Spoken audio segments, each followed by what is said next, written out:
안녕하세요. 제 목소리 들리시나요? 네. 서초교육지원센터입니다. 2024년도 학부모 프리미엄 특강 릴레이에 이렇게 참여해 주셔서 감사합니다.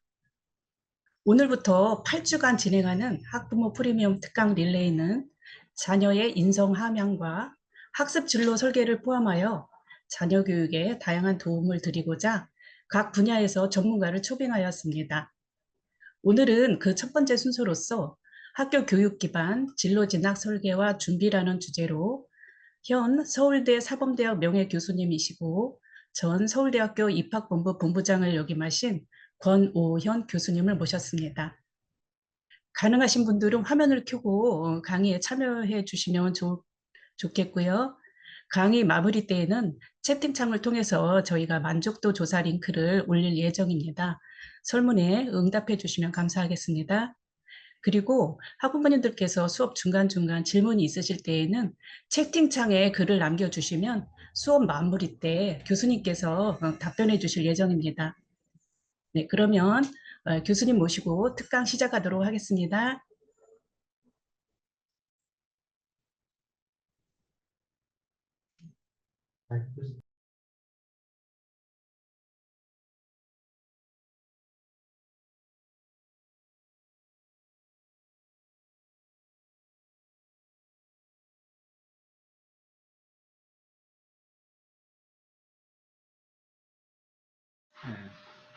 아, 이 보니까 음소거가 돼 있었네요. 네네, 학부모 여러분 반갑습니다. 네, 방금 소개받은 서울대 사범대 권오현 교수입니다.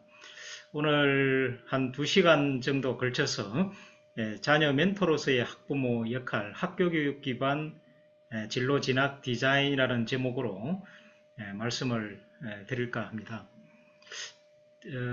요즘 뭐 학부모님들이 뭐지 자녀를 키우시면서 이제 마음이 불안하시니까 이렇게 이제 닥달을 많이 하시고 학부모님 이 생각으로 끌고 가려고 하시는 이런 경향이 있으신데요. 이 자녀 교육에서는 이 자녀의 멘토 같은 이 학부모가 되시는 게 가장 좀 바람직한 길이 아닌가. 이제 그러기 위해서는 학교 교육이나 이 대학 입시 또 자녀 교육에 대한 전반적인 이해를 해 두실 필요가 있는데요. 오늘 한 2시간 정도 이제 그런 데 대한 좀 내용들을 정리해서 알아두시면 도움이 되실 만한 내용들을 정리해서 가급적 좀 쉽게 이렇게 설명을 드리도록 하겠습니다. 저는 서울대 이제 있으면서 뭐 전공은 따로 있습니다만은 2008년부터 입학 사정관제가 들어오고 나서 이제 주로 대입 쪽에 그리고 그 학교 교육과정 개발하는 이런 일들을 쭉 해오셨는데요. 이제 그리고 그 학생부 종합전형이 서울대 이제 처음 우리나라에 도입되고 나서 그 서울대학 입학 본부장을 하게 되었습니다. 뭐 이런저런 경험으로 얻은 이런 내용들을 오늘 정리를 해서 쭉 설명을 드리도록 하겠습니다. 그럼 화면 공유를 할게요.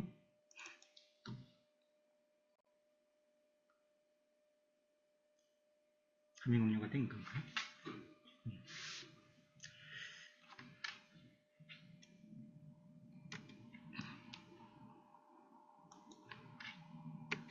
네.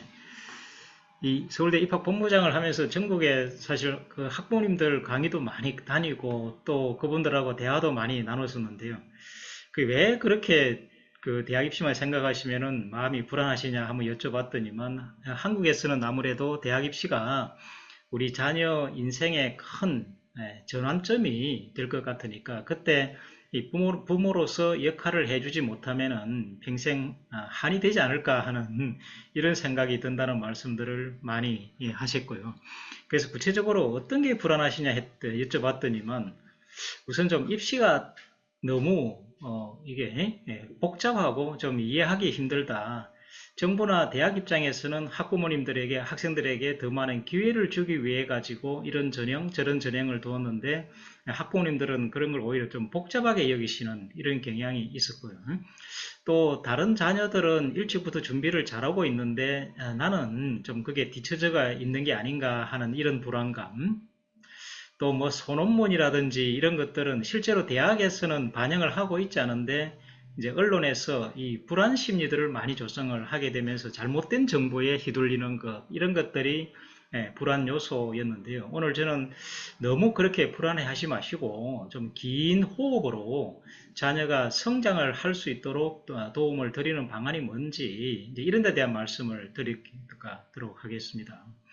그냥 이 자녀는 우리 학생들은 아이들은 전부 다 챔피언이다 이렇게 보십시오. 지금 공부를 잘한 이런 아이들은 그냥 현재 챔피언이다 이렇게 보시면 되고요. 또 지금 공부에 좀 힘들어하는 이런 아이들이 있으면은 정말 그냥 히든 챔피언이다. 언젠가는 챔피언이 될 이런 뭐 그냥 잠재력을 지니고 있다. 이렇게 보시면 될 것 같아요. 저도 아이를 이 서초구에서 두 명을 키웠는데요. 아들하고 딸하고. 딸은 늘 이렇게 공부를 잘하더라고요. 현재 챔피언이고. 아들은 그렇게 공부에 관심도 없고 뭐 좀 집중을 하지 못하고 그러니까 성적도 나오지 않고 그래서 지방에서 대학을 다니고 그랬는데 나중에 보니까 이게 우리 아들도 나름대로 큰 장점이 있더라고요. 이게 집중력은 떨어지지만은 이 하나 뭔가 목표가 있으면은 정말 공부를 열심히 할 수 있는 이런 잠재력. 그래서 이런 애는 이런 장점이 있구나. 그러면은 그 장점을 기반으로 이 성장을 해주면은 이 히든 챔피언도 언젠가는 챔피언이 될 수 있는 이런 거죠. 그래서 우리 아들도 나중에 보니까 뭐 대학은 저 지방에서 다녔습니다만은 다니면서 목표가 정해지니까 정말 공부를 열심히 하더라고요. 그래서 대학원을 정말 괜찮은 곳으로 가가지고 지금 이제 나이 30대 중반 지난 모습을 보면은 뭐 서울대 나온 딸이나 지방에서 대학 나온 아들이나 이렇게 쭉 성장이 일어나니까 뭐 나중에는 똑같아지더라고요. 그래서 이 일본 여류 작가 그 아야코가 단점을 보는 것은 본능이고 장점을 보는 것은 재능이다라는 이런 말도 하기도 했습니다만은 우리 아이가 장점을 살려서 지속적으로 성장할 수 있는 길이 뭔지 이런 데 대해서 고민을 하시는 게 뭐 대학 입시보다도 더 중요하지 않을까 하는 생각이 들어서 그런 데 대한 좀 설명을 쭉 드리려고 합니다. 그러기 위해 가지고는 우선 학교 교육도 그렇고 대학 입시도 그렇고 가장 기본적인 이런 내용들을 알아두시는 게 가장 중요합니다. 오늘은 아마 초등, 중학교 학부모님들도 많이 계시는 것 같더라고요. 아직 시간 여유가 있으니까 가장 기본적인 것부터 알아두고 우리 아이가 차근차근 성장할 수 있도록 도움을 주자. 네, 이런 말씀을 드립니다. 그러나 이제 또 말이 성장이지 실제로 성장이 일어나게 하는 게 쉬운 일이 아닌 건 거거든요. 제 경험으로는 이 아이가 이런 성장이 지속적으로 일어나려면 이 삼박자가 맞아야 되더라. 이 삼박자가 맞지 않으면은 이게 웬만해가지고 이게 지속적인 성장이 가능한 건 아니더라고요. 이 삼박자가 뭐냐 하면은 우선 이 제도적인 활용, 즉 학교 교육을 잘 활용하자. 우리는 초중고에 정말 다른 나라보다도 훨씬 학교 교육이 여러 가지 가능성들을 잘 이렇게 편성을 해놓은 이런 나라거든요. 그러니까 학교 교육만 이렇게 성실하게 또 지속적으로 그지? 이렇게 받았면은 여러 가지 이제 장점들을 많이 얻을 수 있는 이런 게 있고요.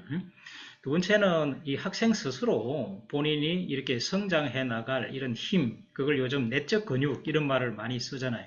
내적 근육을 갖출 필요가 있고 또 세 번째는 이 한국에서는 이 기회가 왔을 때 도전을 해서 이 성과를 내지 않으면은 뭐 실제적으로 대입이라든지 다른 입시라든지 이런 데서 결과를 내지 않으면은 이 성장이 일어나기 힘들거든요. 그래서 대학 입시에 대한 우리가 정보라든지 이런 걸 알고 싶어 하는 이유도 이 때문인 거죠. 이 삼박자가 맞을 필요가 있겠습니다. 이 부분에 대한 설명을 오늘 쭉 드려보도록 할게요. 우선 이 학교 교육을 어떻게 활용해야 될 것인지 이제 그러기 위해 가지고는 우리 학부모님들도 기본적으로 인류 사회의 이 교육이 기본적으로 어떻게 바뀌어 왔는지 이 화면을 알아두실 필요가 있습니다. 인류는 사회는 이렇게 두 번 큰 전환이 있었어요. 그러니까 전통 사회는 이 통합적인 사고, 한 사람 안에 여러 가지 자질이 동시에 들어가 있는 전인형 인물, 인품 중심 이런 걸 아주 중요하게 여겼다가 1800년대 이때 큰 전환이 일어난 게 이 영역의 시대가 도래를 합니다. 이제는 한 사람이 다 같이 하는 게 아니고 이게 물리하는 사람 따로 있고 화학하는 사람 따로 있고 역사하는 사람 따로 있고 이렇게 철학하는 사람 따로 있고 이렇게 이제 나누어 가지고 깊이 있게 파는 위에 이게 인재상을 보시면은 옛날에는 넓게 했다가 이젠 이 시대가 오면은 이렇게 깊게 파는 시대가 되어지는, 이게 소위 이제 전문가 시대가 도래를 하게 되고, 전문가 시대라는 말은 내용 중심입니다. 그래서 대학에서는 이 전공을 나누고 학교에서는 국어, 영어, 수학, 교과를 나누고 이런 게 역사적으로 오래된 게 아니에요. 이렇게 나눠서 이 콘텐츠를 나누어서 깊이 파는, 이게 지식 중심의 교육을 하는 시대가 오랫동안 지속이 되어 한 200년가량 지속이 되었습니다. 이제 그러다가 한 30년 전 이때 한번 또 큰 변화가 일어나고 있는데, 이거는 인터넷이라는 환경이 들어오게 되면서 이 지식을 이 사람이 습득을 하는 것, 이것이 교육의 중심이 아닌 시대가 되어버려요. 그러니까 내가 습득하지 않은 지식도 내 콘텐츠다. 옛날에는 내가 습득해서 머릿속에 갖고 있는 콘텐츠만 내 지식이었는데, 이제는 그게 아닌 건 거죠. 이제 검색이라는 게 들어오면서 그냥 핸드폰만 들고 다니면은, 노트북을 하나 들고 다니면은 그게 내 지식이 되어지는, 그래서 지식을 많이 습득했다라기보다는 주어져가 있는 지식을 내 나름대로 어떻게 활용을 해서 나만의 이런 공간을 사고 공간을 만드는가, 나만의 공간을 만들어가는 걸 탐구라고 그럽니다. 그러니까 이제는 ABC라는 이런 분야가 이때 이걸 본인 스스로 구성을 해서 자기만의 세계를 구축하는 것, 이게 학교 교육이 되고 인재상이 되고 이래 되는 건 거죠. 이걸 그전에는 깊이만 알으니까 안 된다, 좀 넓게 알고 한 군데 깊이 아래 내려가지고 T자형 인재였는데, 이제는 밑에 T자형 등은 있고 밑에 내려오는 게 세 개가 있잖아요. 이걸 이 책에서는 M자형 인재라고 이렇게 불러놨어요. 전공을 세 개 하라는 게 아니라 밑에 세 개가 있다는 말은 너 나름대로 이 세 개를 구성하는 설계를 해서 운영을 해라, 이런 뜻입니다. 그래서 이런 걸 설계형 인물이라고 그러고, 그렇게 하는 자질을 역량이라 그러고, 그래서 모두가 전부 다 다른 교육을 받게 되어지는, 이걸 개별화 교육, 또 그런 걸 티칭이 중심에서 학습 중심으로 넘어갔다, 이렇게 표현을 합니다. 그래서 오늘날 우리 아이가 시대에 맞게끔 성장을 하는 걸 도움을 주시려 그러면은 여기에 있는 이런 키워드들, 즉 탐구, 본인 스스로 이제는 지식이 주인공이 아니고 내가 주인공이다, 내가 지식의 관리자다, 내가 주인공이다, 이런 생각을 갖는 게 탐구입니다. 그 다음 그걸 본인에 맞게끔 설계를 하고 그러하는 자질, 역량을 키우고, 또 그래서 학교는 개별화 교육을 시키게 되고, 고교 학점제가 들어오는 것, 이런 것들이 다 개별화 교육인 거죠. 그리고 이제는 티칭 중심이 아니라 러닝 중심이고, 그래서 이게 전부 다 달라지니까 이제는 시험도, 대학 입시도 채점을 하는 게 아니라 이 판단을 하는, 종합적으로 판단을 하는, 그래서 대학 입학 사정관을 양성해서 입시를 운영하게 되는, 이렇게 크게 변해가는 이 과정을, 이 내용을 알아두실 필요가 있고요. 뭐 사례들이 많습니다만은 서울대 학생들이 입학을 해가지고 공부하는 건 보십시오. 옛날에는 서울대학교 경제학과를 들었으면은 경제학 내에 필수 과목, 선택 과목만 듣는 그런 경제학을 갖다가 많이 홈이 되거든요. 그냥 홈에서만 공부를 하면 됐는데, 오늘날은 그렇게 공부하면 안 됩니다. 어떤 과를 들어가더라도 자기가 4년 동안 전공을 설계해가지고 자기만의 공부를 하지 않으면 안 되는, 그래서 여러 가능성들을 이렇게 모아놨습니다. 복수전공도 있고, 연합전공, 연계전공, 학생 설계전공, 또 9학점짜리만 해도 전공으로 인정해주는 소단위 전공, 막 온갖 것들이 있으니까 이제 학생이 자기에게 맞는 걸 설계해서 4년 동안 공부를 하는, 그래서 대학에서도 전공 설계 지원센터 이런 걸 설치를 해줘서 도움을 주는, 이런, 그래서 초, 중, 고 다닐 때부터 이게 자기 주도적으로 내가 설계를 해서 나에게 맞는 걸 어떤 제도로 활용해서 내가 공부를 하는 거다, 이런 생각을 차근차근 갖도록, 뭐 초중고 학생들이 얼마나 설계를 잘해서 그래 하겠어요. 뭐 잘할 필요는 없을 것 같아요. 이제 그러지는 말고, 이렇게 앞으로는 내 스스로 내가 주인공이 돼서 설계를 해서 내가 필요한 것을 활용을 하는 거다, 이런 마음가짐을 갖도록 도움을 줄 필요가 있습니다. 우리나라 교육제도는 이렇게 초중고 대학으로 이렇게 쭉 이어지는 거죠. 이건 아마 여러분들 많이 보셨을 텐데요. 그래도 이걸 자세히 보면은 학교 교육이 이런 의미가 있는구나. 그러니까 초등, 중학교를 쭉 가고, 이 초등학교 때는 사실 습관이라든지 환경이 중요해요. 그러나 중학교로 가면은 그런 거 별로 쓸모가 없습니다. 습관, 환경 가지고 성부가 안 나요. 거의 성부는 의지, 혹은 그 학생이 어떤 경험을 했는가, 이렇게 전환이 돼야 돼요. 초등학교를 마치고 이 전환이 일어나지 않으면 학업 이탈이 일어날 가능성이 큽니다. 그래서 우리 부모님들이 초등학교에서 애가 중학교로 가면은 이제 아동기 끝나고 초기 청소년기로 접어들었다.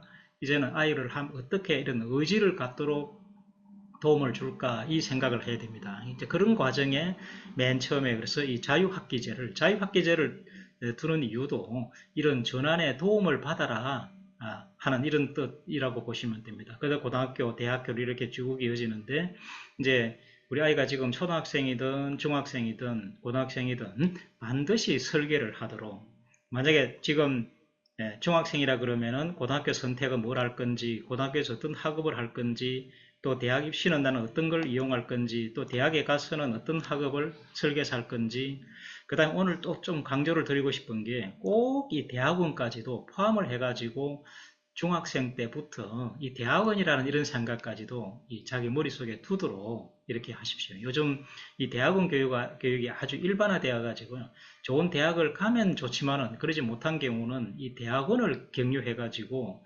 자기가 하고 싶은 걸 해도 참 이게 좋은 기회가 될 수 있습니다. 아까 저희 아들도 대학원 뭐 그렇게 저 밑에서 다녔습니다만은 이 대학원을 활용을 잘하니까 정말 대학 좋은 데 간 거 이상으로 큰 도움이 되더라고요. 그러니까 지금은 이 대학원까지도 꼭 염두에 두고 설계를 하도록 하자. 이분 잘 아시죠? 우리 요즘 노벨 문학상도 나왔습니다만은 이 수학에서 노벨상은 이 수학의 필즈상이거든요.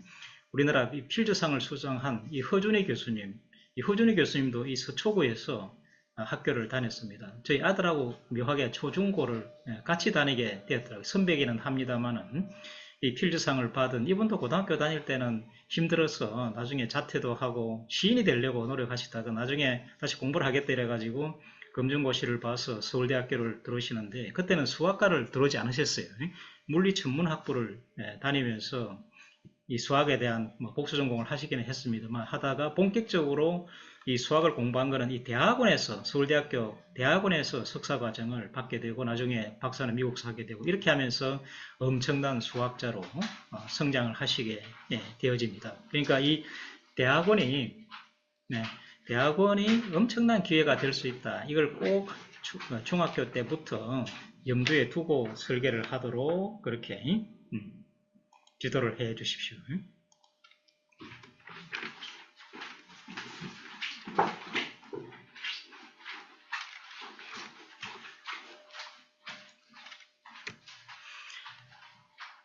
그래서 이게 학교 교육이 이게 중학교의 자유학기제, 고등학교 교구학점제, 대학 입시의 학교교육 기반 대입전형, 지금은 학생부 종합전형이라 그러죠. 이런 게 맞물려 돌아갈 수 있도록 이렇게 쭉 이 연계를 시켜서 이제 입시를 준비하도록 하는 게 가장 바람직하고 그 출발점이 이 중학교 자유학기제라고도 할 수가 있습니다. 사실 자유학기제는 괜히 중학교 가가지고 공부할 수 있는 여유에 다른 일을 하는 게 아닌가.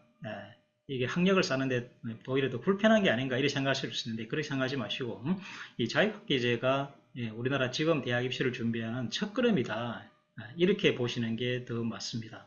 이 보시면은 자유학기제 설명하는 거하고 대학의 학생부 종합전형 설명하는 거하고 똑같거든요. 이게 뭐 진로라든지 자기 주도적 탐구 이런 게 자유학기제에 있는데 학생부 종합전형도 이 탐구, 자기 주도적 뭐 진로 이런 말들이 있죠. 그러니까 이 자유학기제 아까 말씀드렸듯이 이제는 초등학교 습관이나 환경에 좌우되는 이런 학생을 의지나 자기 경험, 자기에게 맞는 걸 찾아서 공부를 하기 시작하는 이제 첫걸음. 자유학기제는 아주 마음 편안하게 내가 뭐가 강점이 있는지 이런 걸 한번 찾아보고 자기 하고 싶은 걸 찾는 기회다. 이렇게 생각하시면 될 것 같습니다. 그래서 자유학기제가 대학 입시 준비의 출발점이라고 할 수 있겠다. 그럼 실제로 뭘 이렇게 해보는 게 참 중요하거든요. 미국에서 이게 조사를 한 건데 그냥 수업만 들으니까 100개 가운데 5개만 기억이 되고 혼자 책을 읽으니까 100개 가운데 10개만 기억이 됐는데 이걸 실제로 이렇게 해보니까 이게 거의 막 90, 75 이렇게 기억이 되는 그게 기억에도 도움이 되더라 하는 이런 조사가 있습니다. 그 다음에 이제 이게 중학교 학부모들까지 초등학교 보면 아주 가장 관심을 많이 갖고 계시는 게 고기 학점제이던데요. 고기 학점제는 뭐 이런저런 강의를 많이 들었을 됩니다만은 한번 그냥 가장 핵심적인 내용만 한번 정리를 하고 지나가겠습니다. 이게 수업량은 이제는 단위가 아니라 대학처럼 학점으로 표현한다 이거고요.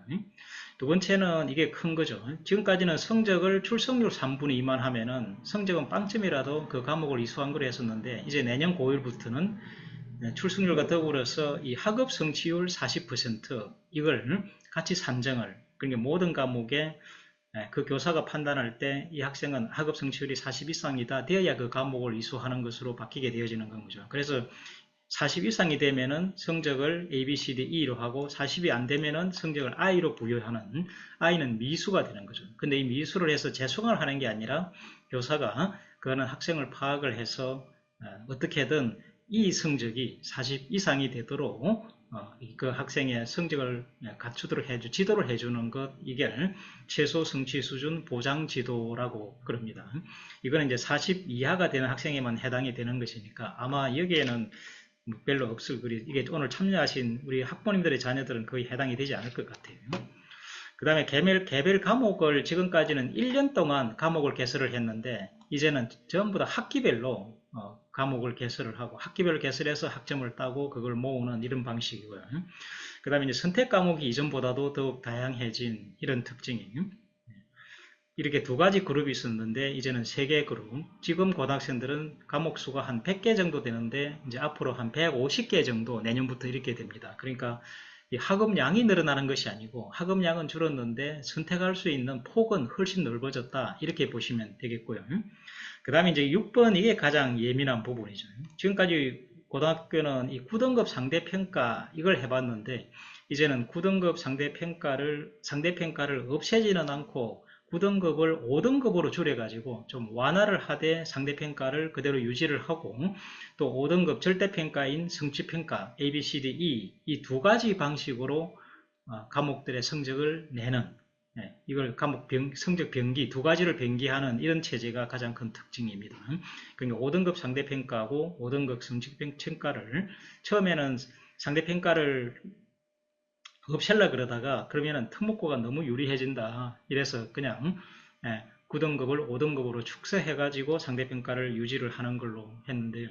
이제 그렇지만은 이제 9등급이 5등급이 됐기 때문에 변별력은 많이 상실된 것으로 보시면 되겠습니다.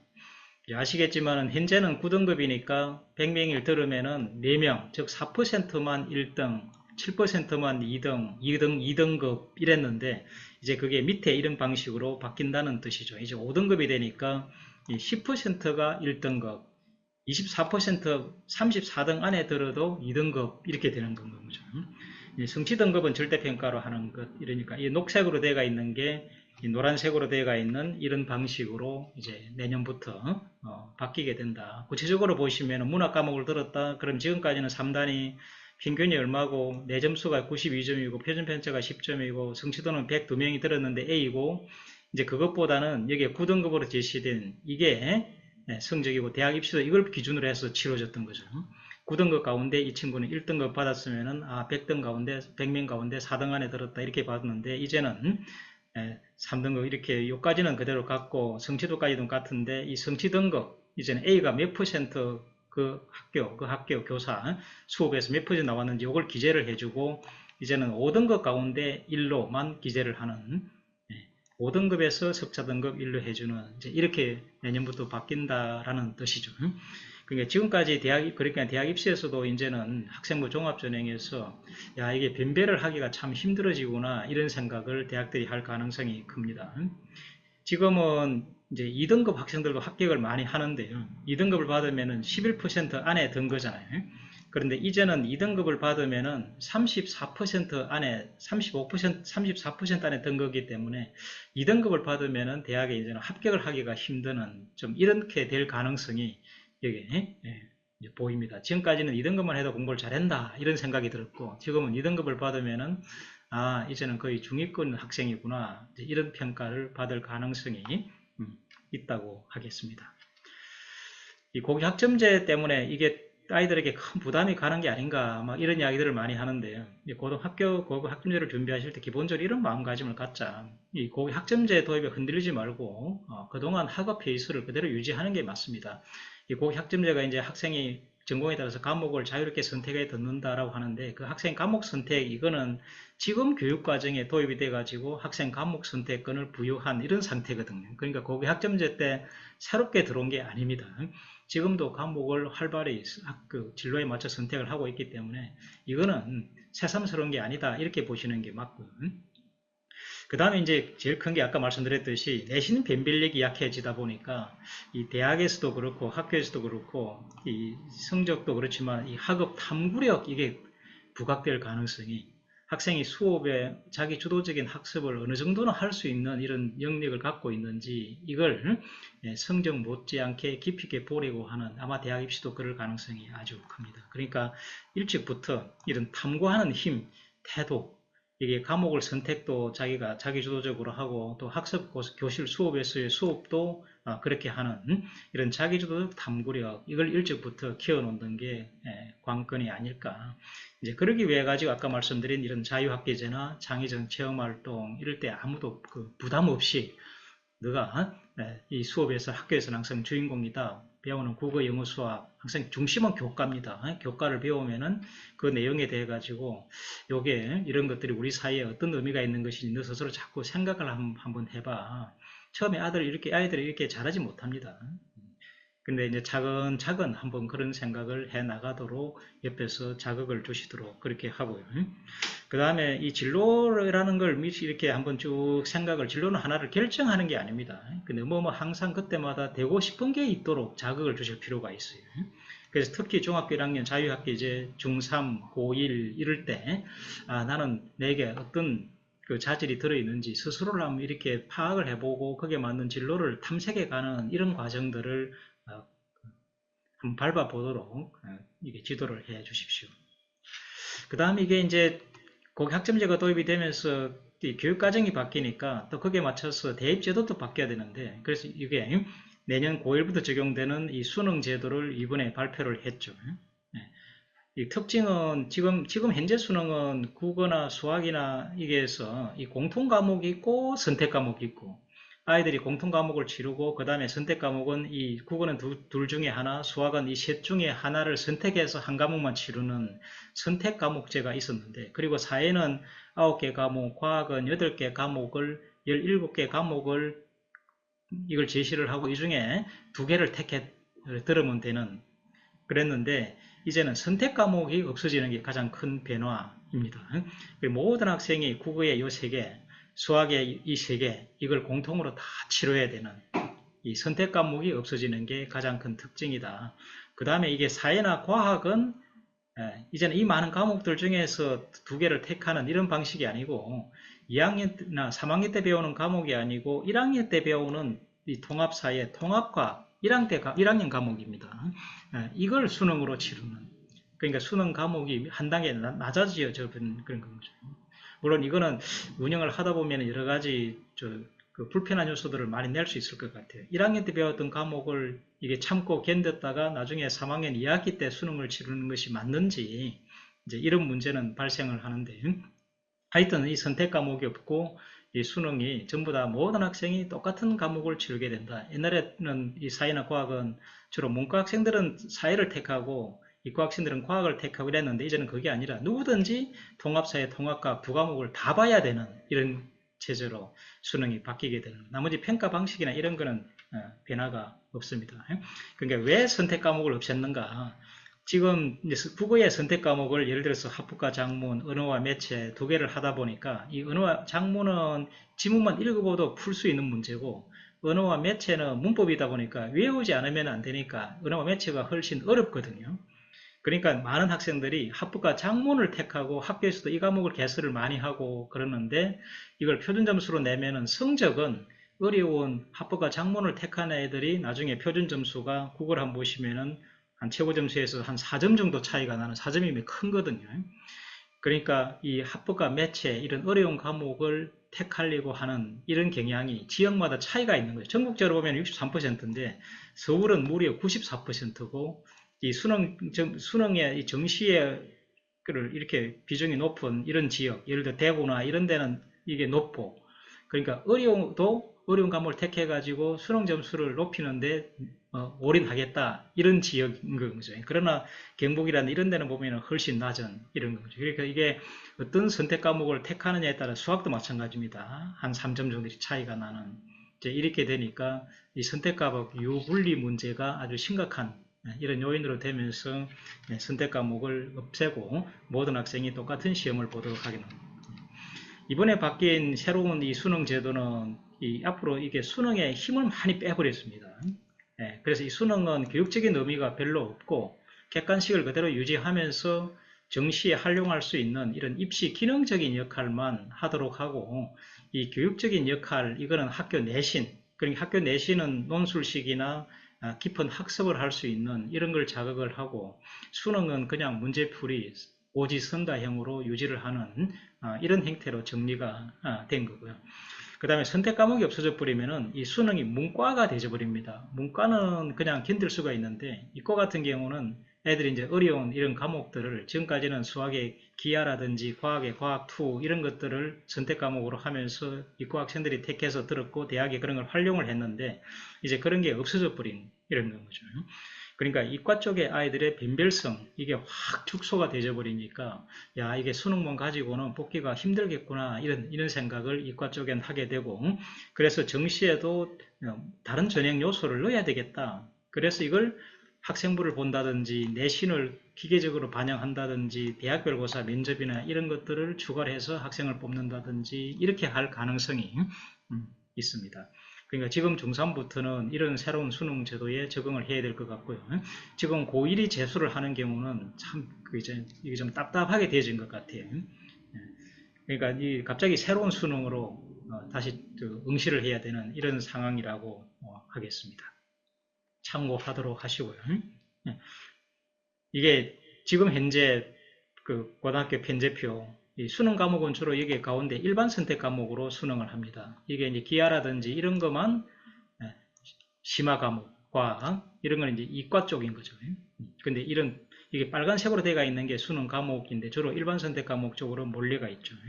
이게 이제 중3부터는 내년 고1부터는 이렇게 일반 선택에는 이 부분이 있고 이게 통합사회나 통합과학 1학년 때 배우는 과목들이 수능이 되어지는 그 다음에 여기에 조금 위에 있는 이 심화 쪽에 이런 것들은 빨간색이 하나도 없죠. 그러니까 수능 과목에서 다 빠져버린 이게 새로운 변화라고 하겠습니다.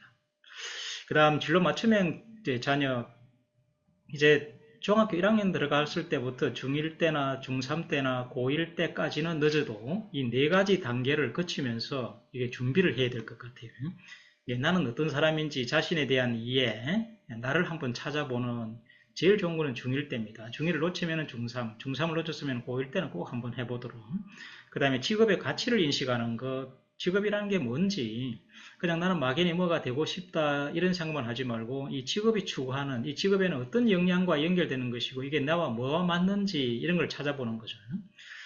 그 다음에 3번은 이 삶의 큰 방향, 나는 앞으로 어떤 방향으로 살아갈 건지 이걸 한 4개가 있는데요. 그 중에 하나를 난 어디에 초점을 둘 건지 이런 걸 선택을 해보고 이게 나한테 맞는가.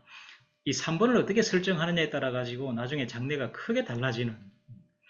그 다음에 이제 그런 게 대충 정해졌으면은 진로에 맞는 고등학교 학업 과목을 선택해서 들으면서 전공 적합성을 맞춰가는 이런 게 진로 학업 디자인인 건 거죠.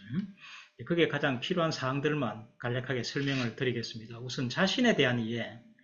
내 자신이 뭐 어떤 나는 내게 맞는 행복 루트가 뭔지, 나에게 맞는 행복 길이 뭔지, 그러면 나의 역량이 어떻고, 강점이 뭐고, 가치관이 뭐고, 어떤 열정, 이런 것들을 찾아보는 이런 거죠. 필요하면은 이 적성검사 같은 이런 것도 할 수 있는 도구들이 많으니까 한번 해보고, 나는 어디에 강점이 있는 건지, 이런 걸 한번 스스로 찾아보는 이런 거죠. 그리고는 이제 이 세 개를 좋아하는 것, 잘하는 것, 부러워하는 것 이것을 나누어 가지고 한번 이걸 찾아보는 이게 이제 핵심. 좋아하는 게 이거는 한목에 4개를 3개를 같이 하는 것보다는 뭐 하루씩 나누든지 일주일씩 나누든지 이렇게 뭐그 일주일은 좋아하는 것만 한번 다 적어보고 또 일주일은 잘하는 것만 적어보고 일주일은 내가 부러워하는 게 뭔지 이런 걸 하다 보면은 여러 가지가 나올 수 있거든요. 아이들의 의외로 이런 좋은 점들을 참 많이 가지고 있고 또 이런 좋아하는 점들이 많구나 이런 걸 알 수 있을 거예요. 그러면 이제 이렇게 보라색으로 되어 있는 좋아하는 것은 준비하고 잘하는 것은 활용하게 하고 부러워하는 것은 도전하게 하고 하는 이런 것들이 교사나 학부모가 해줘야 될 이런 요소인 거죠. 특히 부러워하는 게 뭔지 이런 거예요.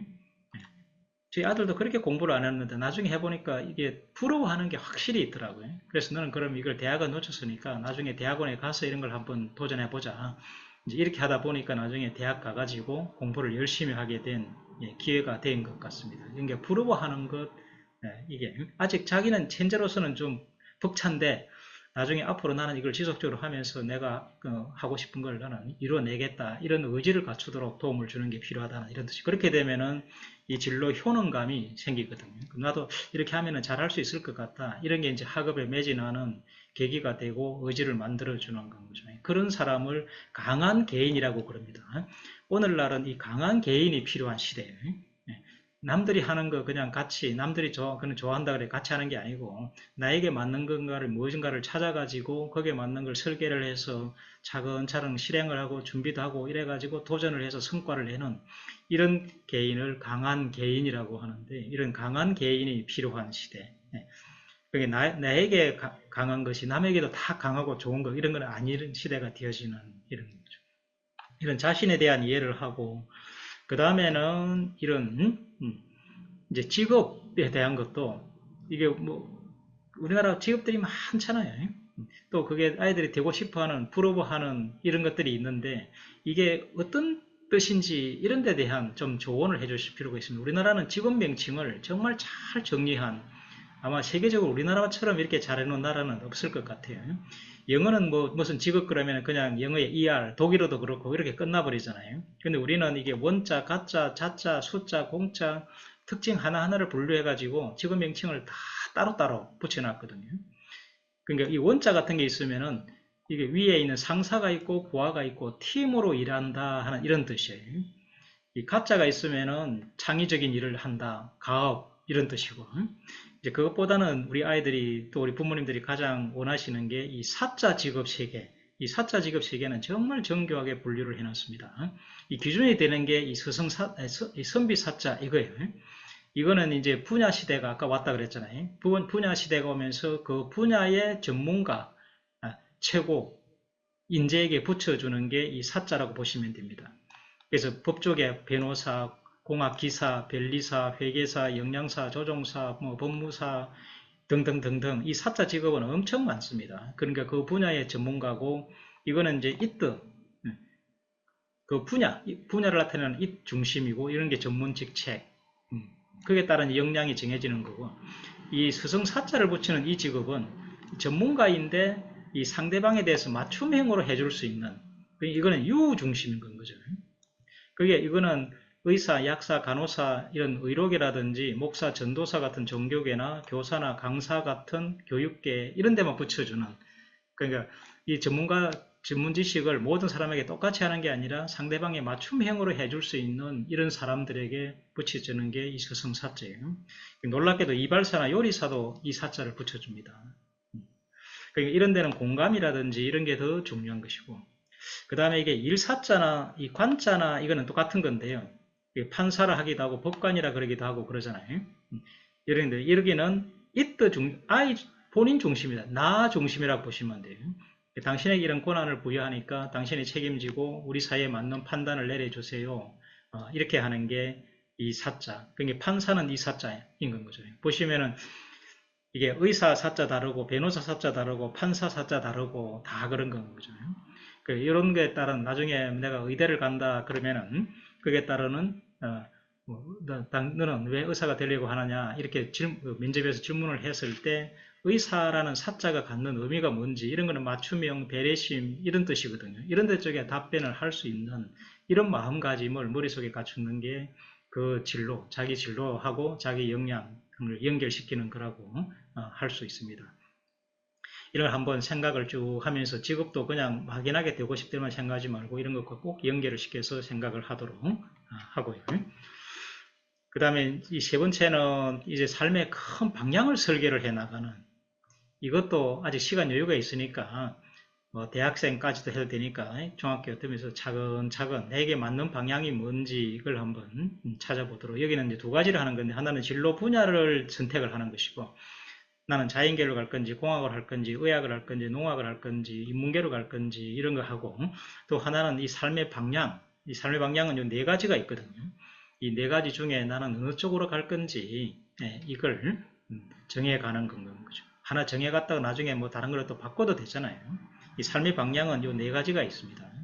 그게 전문직, 1번은 전문직 수행하고 안정성. 이게 아까 앞에 있었던 이 사자. 이런 거죠. 나는 뭐 이런, 내 이게 성적으로 내가 앞으로 가려면 이런 대학에 가겠다. 또 나는 이런 전공을 택하겠다. 그거로만 끝나지 말고 내가 갈 길은 이런 전문직, 이런 사자 직업이다. 이런 생각을 할 수 있고요. 그 다음에 두 번째는 이 기업활동, 혹은 취업활동, 혹은 사업을 갖다 창업을 해서 수행을 하는 이런 것들은 원자나 가짜나 이런 직업들이 주로 2번에 해당이 될 수 있습니다.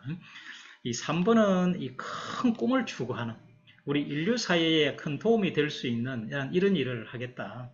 1번, 2번은 주로 30대 초반 정도 되면 직업 세계로 나가는데, 3번 같은 경우는 거의 나이가 40 정도 돼야 갈 가능성이 큽니다. 그렇지만은 나는 좀 장기간 이런 쭉 해서 좀 큰 공부도 하고 이런 걸 나중에 우리 사회 전체에 도움이 되는 이런 결과물들도 한번 내보겠다.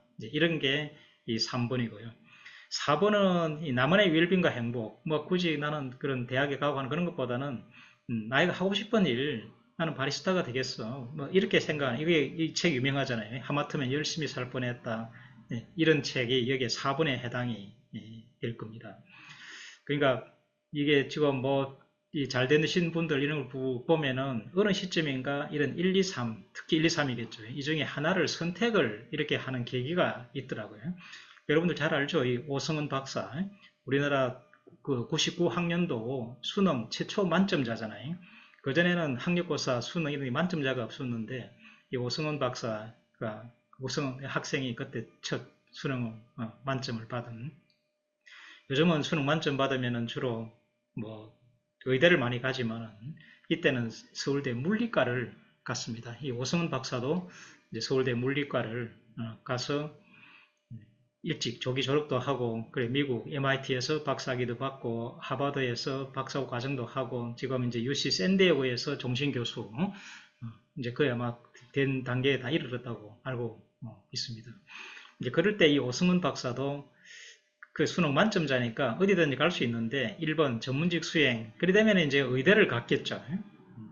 그 다음에 이제 2번으로 갔다 그러면은 뭐 공대나 전기전자공학부에 가가지고 이런 창업을 한다든지, 또 어떤 삼성전자 이런 데서 중추적인 인물이 되는 이런 거 있는데, 오성은 박사는 이 3번을 택한, 나는 인류 사이에, 그래서 이게 생명물리학, 생명과학하고 이 물리학이 결합된 생명물리학을 이렇게 공부를 하면서 아주 네이처지에 훌륭한 논문도 쓰기도 하고, 거기에 나오는 이런 논문들은 인류 사이에 큰 기여를 할 수 있는, 나중에 뭐 잘 되면은 그죠? 노벨상 과학상도 받을 수도 있는 이런 그런 거죠.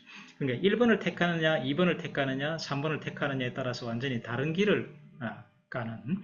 또 그 앞에의 이 서울대 수석합격자 그분은 어젠가 신문에 나왔잖아요. 그러면 이 3중에 어디를 택할까 이러다가 그분은 2번을 택했더라고요. 그래서 미국에서 이게 그 IT 기업의 사장도 하고 그러다가 지금 삼성 전자의 중추적인 인물이 되어져가 있는 이런 분들도 계시기도 하고 그런 겁니다. 공부를 하면서 이 방향 중에 나는 어디를 택할 것인지, 이런 이 오성훈 박사도 이 서초구에서 공부를 한, 아까 그 허준희 교수님도 서초구였고, 그죠? 오성훈 박사도 그렇고, 여기가 이 서초구가 이런 인물을 배치하라는 아주 좋은 이런 틈인 것 같은 느낌이 들기도 하고 그랬습니다. 그 다음에 이제 네 번째는 이 진로에 맞는 이제 학업을 설계를 마지막에 하는 거죠. 나는 뭐가 되겠다 그러면은, 옛날에는 문과, 이과를 나누어서 그냥 수업만 들으면 됐는데, 이제는 본인이 과목을 택해 듣는 이런 시대가 지금 교육과정부터 그렇게 된 거죠. 우리 그때 한 몇 년 전에 이런 설문조사를 하니까 너는 과목을 어떤 기준으로 택하겠냐 그랬더니만, 우리나라는 진로 진학에 맞춰 과목을 듣겠다가 압도적으로 많더라고요. 과목 흥미도라든지 난이도 이런 것보다는. 그러니까 이 진로와 연계성, 학업, 이게 우리나라 학생들이 머릿속에 아주 강하게 지배를 하고 있구나 하는 걸 느꼈고요.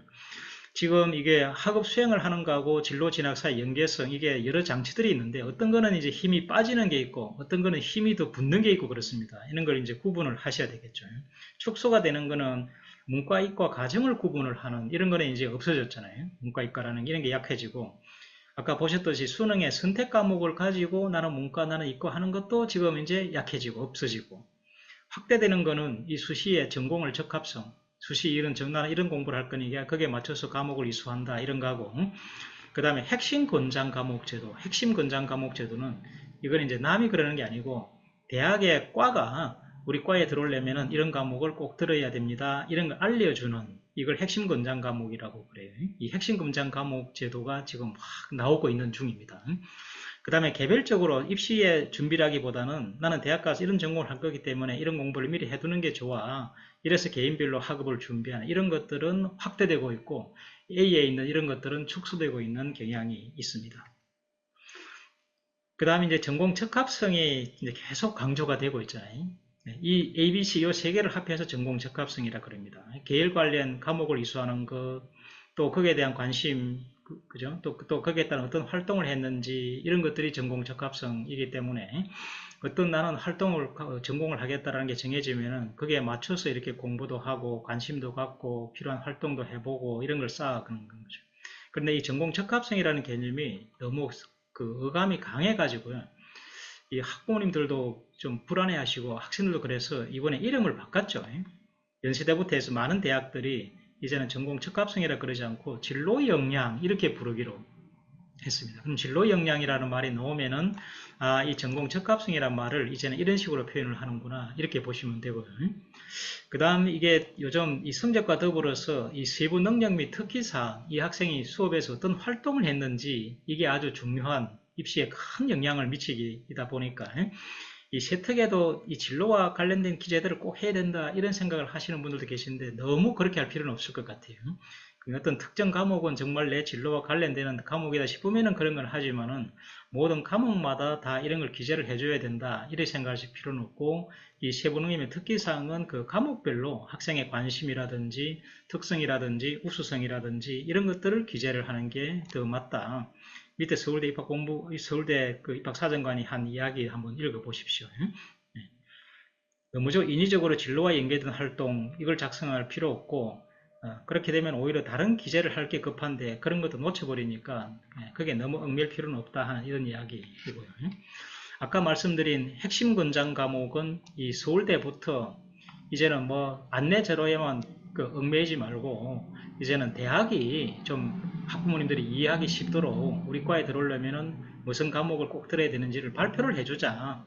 이게 핵심 권장 과목입니다. 이는 서울대부터 시작을 했습니다. 이미 발표를 해서 입시에도 적용을 했습니다. 그러다 보니까 이게 참 재밌는 게 이 문과는 이 경제학부를 제외하고는 어떤 과도 우리 그런 거 없다. 그냥 아무거나 듣고 와도 돼. 이런 입장이고, 자연계 쪽은, 이공계 쪽은 한 과도 빠지지 않고 우리 과에 오려면 이 과목은 꼭 들어야 돼. 이걸 전부 다 이야기를 하더라고요. 여기는 일부만 가져왔습니다. 아주 많습니다. 모든 과가 그래서 입시 요강에도 들어가 있으니까 공개된 것이니까 관심 있으시면은 홈페이지 서울대 입학본부 홈페이지 들어가셔가지고 보시면은 우리 애는 이런 산업공학을 전공하려고 그러는데 그러면은 미적분을 핵심 권장, 확률과 통계 권장 과목을 꼭 들어야 되는구나 이런 걸 파악을 할 수 있는 건 거죠. 그랬더니만 이제 그 다음 해에 이 서울에 있는 5개 사립 대학들도 고대, 연대, 성균관대 이런 데도 우리도 한번 서울대처럼 해보자 해가지고 연구를, 이거는 연구입니다. 연구를 해가지고 여기도 마찬가지 자연계만 그렇게 하기로 했습니다. 이거는 이제 연구기 때문에 또 입시는 이제 각 대학별로 그럼 우리는 서울대처럼 이렇게 하겠다 해가 요강에 들어가는 거는 또 좀 달라질 수 있으니까 대학별로 확인을 전반적으로 그래서 나는 무슨 대학을 갈 건지 어떤 전공을 할 건지가 정해지면은 이 핵심 권장 과목을 어떻게 요구하는지 이걸 한번 파악을 해 보도록 할 필요가 있습니다. 그 다음에 인문계는 대학은 필요 없다 그랬는데 이런 교육청 안내 자료나 이런 데 여러 가지 자료들이 있으니까 이런 걸 한번 읽어보시고 그냥 참고만 하시면 될 것 같아요. 이거는 상당히 숫자가 많죠. 과목 수가. 그냥 이거는 참고만 해도 되지 않을까. 그 다음에 또 하나 좀 염두에 두셔야 될 게 요즘 이게 자연계 열풍이 엄청 강합니다. 뭐 여러 가지 의대부터 해가지고 이제 아이들이 그 인문계보다는 자연계 쪽으로 전공을 하려고 하는, 그래서 몇 가지 한번 이유를 보면은 첫 번째가 이제 채용 조건은 계약학과인데, 계약학과는 대학하고 기업이 MOU를 맺어서 대학이 그 회사를 위해서 하나의 과를 운영을 해주는 거예요. 옛날 같으면은 생각도 할 수 없는 일인데 지금은 이 계약학과가 전국적으로 엄청 많이 생겨났습니다. 여기에 들어오면은 뭐 학비 지원도 받을 수 있고 나중에 약식으로 그 회사에 취직도 되고 이러니까 아주 인기가 있는, 특히 삼성전자, SK 하이닉스 이런데, 이 성균관대, 경북대 이 두 개가 오래전에 만들어진 계약학과인데 이게 히트를 치니까 이 보라색으로 되어 있는 이런 것들은 최근에 만든 계약학과들이에요. 그러니까 고려대, 연세대, 서강대, 한양대, 뭐 사립대학들이, 유명한 사립대학들이 다 계약학과로 뛰어든, 이건 한금알을 낳는 거위와 같은 것이니까 이런 계약학과 쪽으로 뭐 서울대나 의대나 이런 것도 뭐 관심 둘 수 있지만은 이런 계약학과에 한번 문을 두드려 보는 것도 생각할 수 있겠습니다. 서울대는 따로 특별한 기업을 위한 계약학과는 없습니다. 또 하나는 이 작년에 이 정부가 이 첨단 분야 인재 양성 정책을 발표를 했어요. 네, 이것도 엄청난 겁니다. 그러니까 공대에서 이런 첨단 분야를 양성을 하는데 공대와 별도로 이런 학부를 또 하나 만들어준, 그러다 보니까 정원을 정부가 수도권 대학에도 정원을 준, 저도 서울대 거의 뭐 30년 근무를 했는데 서울대 정원이 늘어나는 걸 지금까지 본 적이 없거든요. 이게 이제 작년에 서울대도 첨단융합학부 218명의 정원을 받아가지고 새롭게, 그러니까 서울대 공대는 따로 있고 별도로 첨단융합학부를 새로 만들었습니다. 그래서 이 5개 학과, 미래 우리나라 먹거리들, 이런 거죠. 이걸 따로 만들어서 이제 학생을 모집을 하는, 전체적으로 보면은 전국적으로 거의 1,800명의 정원이 늘어나요. 이게 다 자연계의 인기학과, 첨단융합학부들. 그러니까 아까 계약학과만 해도 그런데 이 첨단융합학부 정원까지 생기게 되니까 여러 가지 기회들이 확 늘어나게 된, 이런 것들도 관심 있으시면은 서울대학교 첨단융합학부 학부 그런 홈페이지 들어가셔서 보면은 아, 이런 전공이 이런 뜻이 있는 거구나, 이런 걸 파악을 한번 해보도록 하시고요. 그 다음에 이제 이슈 두 번째는, 이거는 이제 학부모님들도 관심이 많으실 것 같은데 이게 의대 정원 논란 이거죠. 지금 현재 의대 정원이 한 3,000명 정도, 전국에 의대가 40개가 있습니다. 그 중에 한 개는 대학원이에요. 의정론이죠. 그러니까 실제로 고3이 지나가는 거는 39개인데 정원이 3,000명이었는데 1,500명이 늘어납니다. 거의 반이 늘어난 거잖아요. 그죠? 그래가지고 4,500명 정도 이제 정원이 늘어난, 이래 되니까 여러 가지 입시라든지 이런 데 변화가 올 수밖에 없는. 그런데 이제 그 정원은 주로 수도권은 하나도 배정이 안 되고 늘어난 거는 전부 다 지방만 배당이 되다 보니까 지방 정원이 거의 3,000명, 수도권 정원은 1,500명 이 정도 수준으로 운영이 되어지니까요. 지방의대가 큰 변수가 된, 이걸 수시 정시로 나누어서 한번 보면은 이 수시에서 주목해 볼 점은 이 지방의대에 지방에 있는 특히 국립대 의대 이런 데 이제 지역인재 전형은 그 경북대 같으면은 대구하고 경북 학생만 지원을 하는 이런 거죠. 또 부산대 같으면은 부울경, 부산, 울산, 경남 학생만 지원을 하는 이런 지역인재 전형으로 많이들 할애를 했기 때문에, 또 이 지역인재 전형은 학생부 종합보다는 학생부 교과 전형, 즉 내신만 좋으면 자동으로 합격을 하는 이제 이 전형으로 주로 운영을 하다 보니까 내신이 좋은 이런 지방의 최상위권 학생들이 지금은 이제 서울로 옮겨가는 이것보다는 그 자기 지역 학교 의대에 집중적으로 지원을 할 이런 가능성이 크고요. 또 이번 정원이 늘어난 것 가운데 이 충청권이 큰 하나 변수가 되어졌습니다. 정원이 제일 많이 늘어나는 곳이 충청권이에요.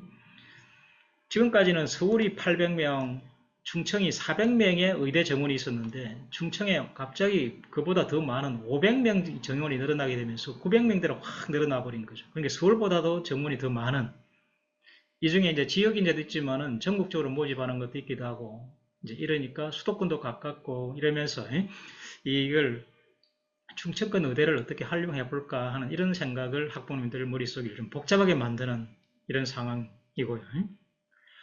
그 다음에 이게 수도권에는 정원이 하나도 늘어나지 않다 보니까 의대 바람은 불었고 정원은 동결되어 있고, 그러니까 수도권 의대는 더욱더 치열해질 가능성, 이런 거고, 그 다음에 이제 지방의 내신 최상위 1.1, 1.0, 뭐 1.12 이런 그룹들이 무조건 자기 동네, 자기 지역에 있는 의대, 여기는 지원을 할 거고, 수시를 6군데 지원할 수 있으니까, 그 다음에 수도권에 있는 의대들도 지원을 해볼 가능성.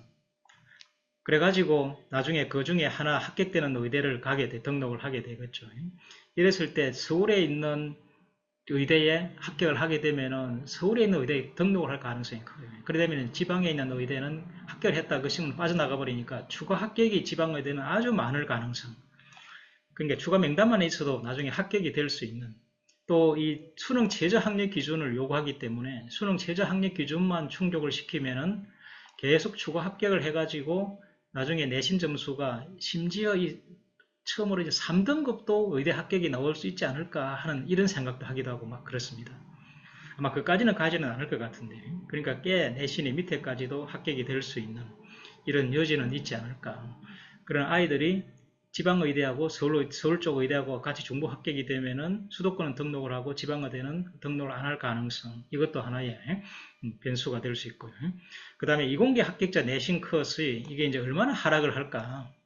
이제 약대나 공대나 자연대는 카트라인이 낮아질 수밖에 없는, 약대 정원이 전국에 1,700명인데 의대 정원이 1,500명이 늘어났거든요. 그러면 옛날에 작년에 약대 가는 친구들이 지금은 이제 의대를 갈 수 있는 잠재력이 있게 되니까 이 공백이 생기게 되고, 이제 이게 내신 컷 하락에 가져올 수 있을 거다 하는 이런 뜻이고요. 그 다음에 정시는 거의 N수생이 차지하는 이런 시험이 되지 않을까. 지금도 이 정시는 고3이 진학하기는 참 어렵습니다. 그러니까 21%만 고3이 4년간 통계를 보니까 진행했고, 재수가 40이고 3수가 21이고 4수가 심지어 13, 엄청나죠. 그러니까 이게 이제 정원이 늘어나고 그러면은 이 정시는 이 N수생 바람이 거셀 것 같다, 이렇게 예측을 해볼 수 있습니다. 의대 정원과 관련해 가지고 주요 논점들을 한번 검토를 해보면은, 지금 이 의대 학생들이 반대도 하고 그래가지고 이게 되게 지금 복잡한 상황이잖아요. 그럼 정부가 이게 의대 정원 정책을 한번 새롭게 조정할 수 있을까? 이게 이제 지금 이제 중학교 학부모님들이나 관심이 많으실 것 같은데요. 우선은 이제 2025학년도 조정, 이거는 이제 불가능한 상태이고요. 이후는 이게 정치적인 판단에 개입할 수 있는 여지도 있지 않을까? 그러면 당장 지금 중2, 고2부터 없어지지는 않더라도, 조정이 되지 않더라도 그 다음부터는 뭔가 또 조정을, 이 늘린 이 인원수를 조금 더 이걸 좀 조정을 해가지고 축소를 한다든지 이런 논의가 진행될 수는 가능성은 있습니다. 이건 한번 계속 지켜봐 보셔야 될 것 같아요. 그러나 이걸 정원을 늘리는 것 이거 자체를 백지화하는 것은 아마 어려울 거라고 저는 보고 있습니다. 그 다음에 이제 두 번째, 의대 정원 조치가 전국 의대 경쟁률에 어떤 영향을 미쳤는지, 올해 이 수시 의대 정원이 늘어나다 보니까 지원자 수가 큰 폭으로 증가를 했습니다. 이번 수시는 이제 지원 마감을 했잖아요. 정시는 아직 안 했지만은, 이 의대는 지금까지 이 지원자 수가 수시에서는 계속 줄었어요. 6만 5천이었다가 6만 1천이었다가 5만 7천으로까지 매년 2, 3천이 줄었는데, 금년에 7만 2천으로 거의 뭐 15,000명이 확 늘어나 버렸잖아요. 이게 이제 정원에 따른 지원자 정폭 크게 늘어나게 된. 그런데 이게 B가 재밌습니다. 근데 이제 의대 경쟁률 몇 대 몇이냐 하는, 이거는 36.3대 1이다가 33.1대 1이다가 32.1이었다가 이번에 15,000명이 더 지원을 많이 했음에도 불구하고 지원율은 24.1, 역대 최저로 떨어졌어요. 이 말은 지원자가 늘어난 것만큼 의대 정원 폭이 엄청나게 늘어났구나. 정원 폭을 맞춰가면서 그 경쟁률을 유지할 만큼 의대에 지원할 만한 이런 인재 풀이 아직 형성이 안 돼 있구나. 이렇게 볼 수도 있습니다. 그러니까 지방 수시 모집이 3,000명인데 이게 작년처럼 30대가 되려면 거의 9,000명이 지원을 해줘야 되는데 7,000명밖에 지원을 안 했잖아요. 그러니까 벌써 한 2,000명 정도가 모자라는 이런 상황인 거죠. 물론 이제 이게 고2, 고1 이렇게 내려가다 보면은 이게 풀이 만들어져 가지고 나중에는 또 늘어날지는 모르지만은 지금 당장은 의대 지원할 수 있는 풀은 아직은 좀 이게 한계가 있구나. 그 다음에 그 밑에 그룹들이 의대를 지원하지 않고 공대라든지 이런 데 지원을 했구나, 이렇게 알 수 있습니다. 그 다음에 이제 이공계 입시 전반에 미치는 영향, 이게 의대 정원이 되면은 공대나 카이스터 이런 이공계 특성화 대학의 경쟁률이 많이 떨어질 거다, 이 예상을 했는데 이게 전혀 그러지 않았습니다. 인기 공대하고 이공계 특성화 대학, 카포 DGU라고 그러죠. 카이스터, 포항공대, 디지스터, 지스터, 유니스터, 이제 이 5개 특성화 대학, 여기에서 이번에 수시 경쟁률이 약간 더 늘어났지 줄어들지가 않았다. 그러니까 너희들 의대 갈 더 상위 그룹들은 가고 나는 이참에 이런 카포 DGU에 가서 이런 과학자 길로 가겠다라고 하는 이런 그룹들이 오히려 약간 좀 내신 그 카트라는 밑으로 내려갈지 모르지만은 이 그룹이 확실히 또 존재하는구나 하는 게 보여졌고요. 또 전국 20개 이 과학고 지원자 수, 이것도 이번에 큰 변동이 없어요.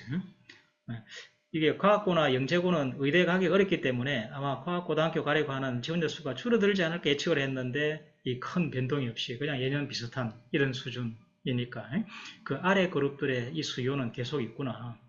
그 다음에 상위권대 이공계 교과전형은 등급 컷이 하락을 할 가능성을 예상해 볼 수는 있습니다.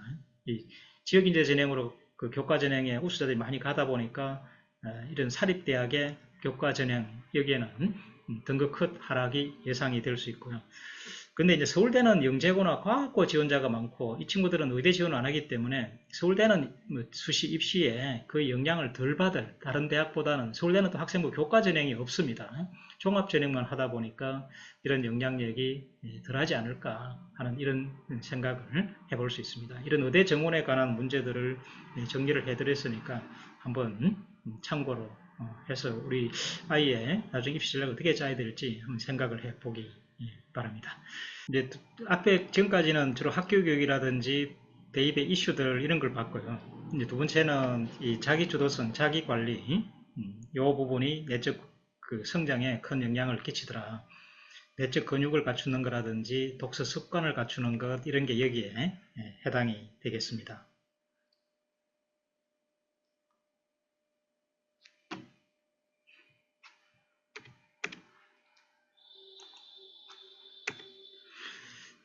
이 내적 근육이 있으면은 이런 피드백 고리가 작동이 되거든요. 이 피드백 고리, 이게 사실은 가장 중요한, 그러니까 의지가 있으면은 시간을 투자하게 되고 방식이 좋으니까 향상이 되고 성취감, 이게 빙글빙글 돌면서 이게 돌면서 올라가는, 이게 학업 역량에서의 성장인 거죠. 이렇게 이게 돌면서 올라가게 하려 그러면은 이 근육이 받쳐줘야 되는데, 이게 자기주도성, 도전정신, 뭐 체계성, 이런 것들이 여기 내적 근육을 형성해 가지고 이 피드백 고리를 돌게 하는 쉬운 일은 아니죠. 그러나 이제 이런 게 있으면은 지금 성적이 어떻든 간에 뭐 고등학교 때나 또 대학에 가서나 아니면은 사회에 가서 언제든지 한번 큰 도약이 일어날 가능성이 있습니다. 그런데 이게 그러면 근육을 키워주는 게 뭔가를 보니까 이게 그 아이가 갖고 있는 이런 뿌듯함, 이 느낌이더라고요. 이게 가장 중요한 것 같아요. 뿌듯함이 있으면 의지가 생기고, 이 뿌듯함이라는 것은 뭔가를 완수를 하고 뭐에 기여를 하고 하는 이런 느낌을 아이가 느끼면서 하루하루 이게 뿌듯함이 쌓이는 그게 모여가지고 근육을 형성을 하는데, 이걸 어떻게 하면은 이게 뿌듯함을 느끼게 해줄까? 뿌듯함은 만족감하고는 다릅니다. 만족감은 하니까 즐겁다 이거고, 근데 보니까 뿌듯함은 없는 이런 경우가 많은. 그러니까 뿌듯함을 키워주려면은 이 의지를 키워주려고 그러면은 이런 게 네 가지가 필요하더라. 이게 이제 진로 의식, 뭐가 되고 싶은 게 있는 경우라든지, 그래서 진로를 자꾸 강조하는 이유도 이건 거죠. 뭐가 되고 싶은 게 있으면은 의지가 생기더라. 그 다음에 자기 결정성. 결정을 본인 스스로 한 것, 부모님 옆에서 많이 도와줌을 주시더라 그래도 학생이 스스로 결정한 것 같은 이런 느낌을 아이가 갖도록 하는, 그게 이제 뿌듯함도 만들어주고, 그게 학점제가 추구하는 게 이게 자기 결정성 이거거든요. 뭐 아이들이 과목을 얼마나 선택 잘하겠어요. 그게 아니라 내가 선택했다라는 이런 느낌이 들도록, 초등학교 때는 이런 게 없다가 중학교 자유학기제 때 주제 선택 활동 이런 걸 하는 걸 이유도 이 자기 결정, 내가 결정해서 이걸 공부하는 거다 이런 느낌이 들게 하는. 그 다음에 탐구정신이라든지 이런 거 하면은 성공에 기대 가능하다라는 이런 것들이 모여서 뿌듯함과 의지를 만들어주는, 이런데 우리 부모님들이 좀 멘토로서 역할을 해주실 필요가 있겠고요. 이제 구체적으로는 이제 이런 것들이 근육을 키워주는데 기여를 하더라. 뭐 칭찬을 하는 이런 거잖아요. 근데 요즘 뭐 중학생만 돼도 이 말로 하는 칭찬은 잘 안 믿거든요. 그러니까 말하는 것보다는 오히려 머리 끄덕끄덕 해주는 거라든지 하이파이 이런 게 의외로 효과가 있습니다. 아이가 말을 하면은 고개를 끄덕끄덕 해주는, 그 다음에 이게 하이파이. 저희들도 이게 지금 손주들 지금 초등학교 저학년들이 있는데 이 하이파이를 해주니까 정말 애가 좋아하더라고요. 그리고 되게 자랑스러워하고 이런 게 더 큰 영향을 끼쳐주더라. 물론 안아주기 이런 것도 특히 아들 같은 경우 이렇게 아빠가 한번 안아주는 이런 게, 저도 우리 아들이 나중에 대학에 가서 공부를 그리 열심히 하길래 술을 한잔 먹으면서 그래 다시 공부를 하게 된 계기를 보고 그랬더니만, 제가 애가 고등학교 때 이 학교를 간다고 현관문을 나서는데 불러가지고 아무 말 없이 한 몇 초 안아준 적이 있는가 봐요. 그래서 그때 자기는 아빠가 나를 이렇게 아무 말 없이 안아주는 이유가 뭔지 되게 궁금했고 생각을 참 많이 했다. 그래서 나중에 찾아보니까 엄마가 안아주면은 사랑이 전달이 되고 아빠가 안아주면은 생각이 전달이 된다, 이런 말도 있더라고요. 좀 실감을 했습니다. 그 다음에 대표 강점을 인식을 하는 것. 뭐 이거는 공부는 힘들어하지만은 이거 하나는 잘하는 게 있지 않느냐. 그게 운동이라든지 악기라든지 이런 것들도 뿌듯함을 만들어주는 역할을 하고 있고요. 그게 실망 관리. 이게 틀리더라 그래도 그게 뭐 그렇게 너무 신경 쓰지 말고 다음에 잘하면 되는 거야. 이게 그 뭐시라고라는 갱상도 말이죠. 이게 BTS 구호잖아요. 그게 틀리면 어때? 다음에 잘하면 되지 하는 이런 느낌. 또 걱정보다는 이게 관심. 그래서 자녀가 듣는 곳에서 그 자녀를 걱정하는 것만큼 이 내적 근육을 훼손시키는 게 없더라. 그러니까 우리 가정은 항상 뭐 사랑도 많이 베풀기도 하고 또 무조건 사랑만 주는 게 아니고 필요할 때는 또 따끔하게 나무라기도 하고 하는 이런 곳이다라는 느낌을 주는 게 중요한, 특히 그냥 걱정을 하는 거는 옳지 않은 것 같습니다. 예를 들면 이런 게 걱정이죠. 키가 작아 걱정, 뭐 매사에 자신이 없어서 걱정, 뭐 남 앞에 말을 못해 걱정, 네가 뭐 잘하는 게 하나라도 있냐, 뭐 게임도 머리에 든 게 있어야 하지, 뭐 이런 것들이 실제로 녹취한 것들인데 아주 좋지 않은. 그래서 나무랄 때는 나무라고, 나무란 다음에는 반드시 안아주면서 참 우리 가정은 따뜻한 느낌, 이제 이런 게 바른 삶과 참된 사랑을 받은 곳이다, 이런 게 뿌듯함. 어떤 유명하게 되신 분한테 제가 한번 그래 어떻게 그렇게 공부를 열심히 옛날에 그렇게 하셨냐고 그랬더니만 이런 말씀을 하시더라고요. 우리 그 거실에 우리 부친하고 모두 어머니, 그 다음에 우리 누님하고 나하고 이렇게 붙이는 사진이 있는데 그 사진이 너무 화사하고 밝게 웃는 이런 모습의 사진이 거실에 걸려 있었는데, 그래서 나는 그냥 그게 완전히 내 이미지화가 돼가지고 우리 집 그러면은 그 사진만 떠오르, 그러면서 이게 우리 집은 정말 화목한 곳이고 그 막 공부를 하지 않으면 안 될 것 같은 막 이런 느낌이 들었다는 이런 말씀도 하시기도 하고 그러시더라고요. 그런 이미지화되는 이런 게 의외로 효과가 있구나 하는 걸 느끼게 되었습니다. 그 다음에 이제 두 번째, 이 내적 근육을 키워주는데 이 독서가 큰 역할을, 성장의 바탕이 되어지는, 독서는 이게 낯선 경험을 해주는 그런 거죠. 그러면서 자꾸 낯선 걸 익숙하게 만들어주는 게 있고, 또 이게 생각의 지도를 머릿속에 만들어주거든요. 그리고 어떤 정보가 머릿속에 들어오면은 이거는 수도권에, 저거는 경상도, 저거는 전라도, 이게 머릿속 뇌에 이렇게 배치를 탁탁 해가지고 그게 나중에 저장이 되면서 체계적으로 관리가 되고 그게 활용을 쉽게 하게 되고 하는 이런 게 만들어지고요.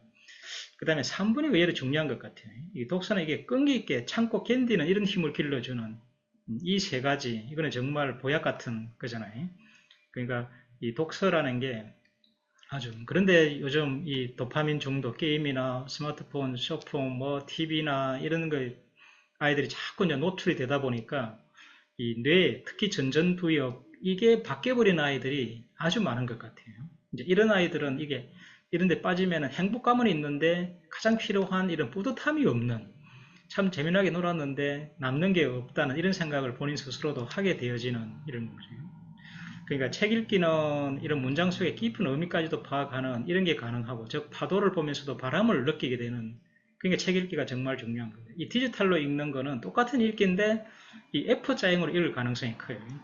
쭉 그냥 F차처럼 지나가는 거죠.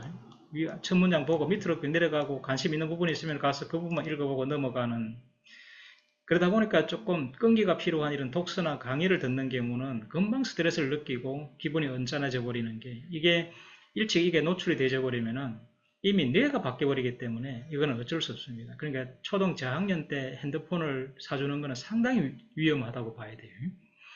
그러면서 요즘 이 주의력, 어텐션, 이게 옛날에는 깊이가 주의력이었는데 이제는 하이퍼 어텐션이거든요. 이거는 그냥 이제는 왔다 갔다 하는, 심심함을 못 견디고 금방 다른 데로 옮겨가 버리는.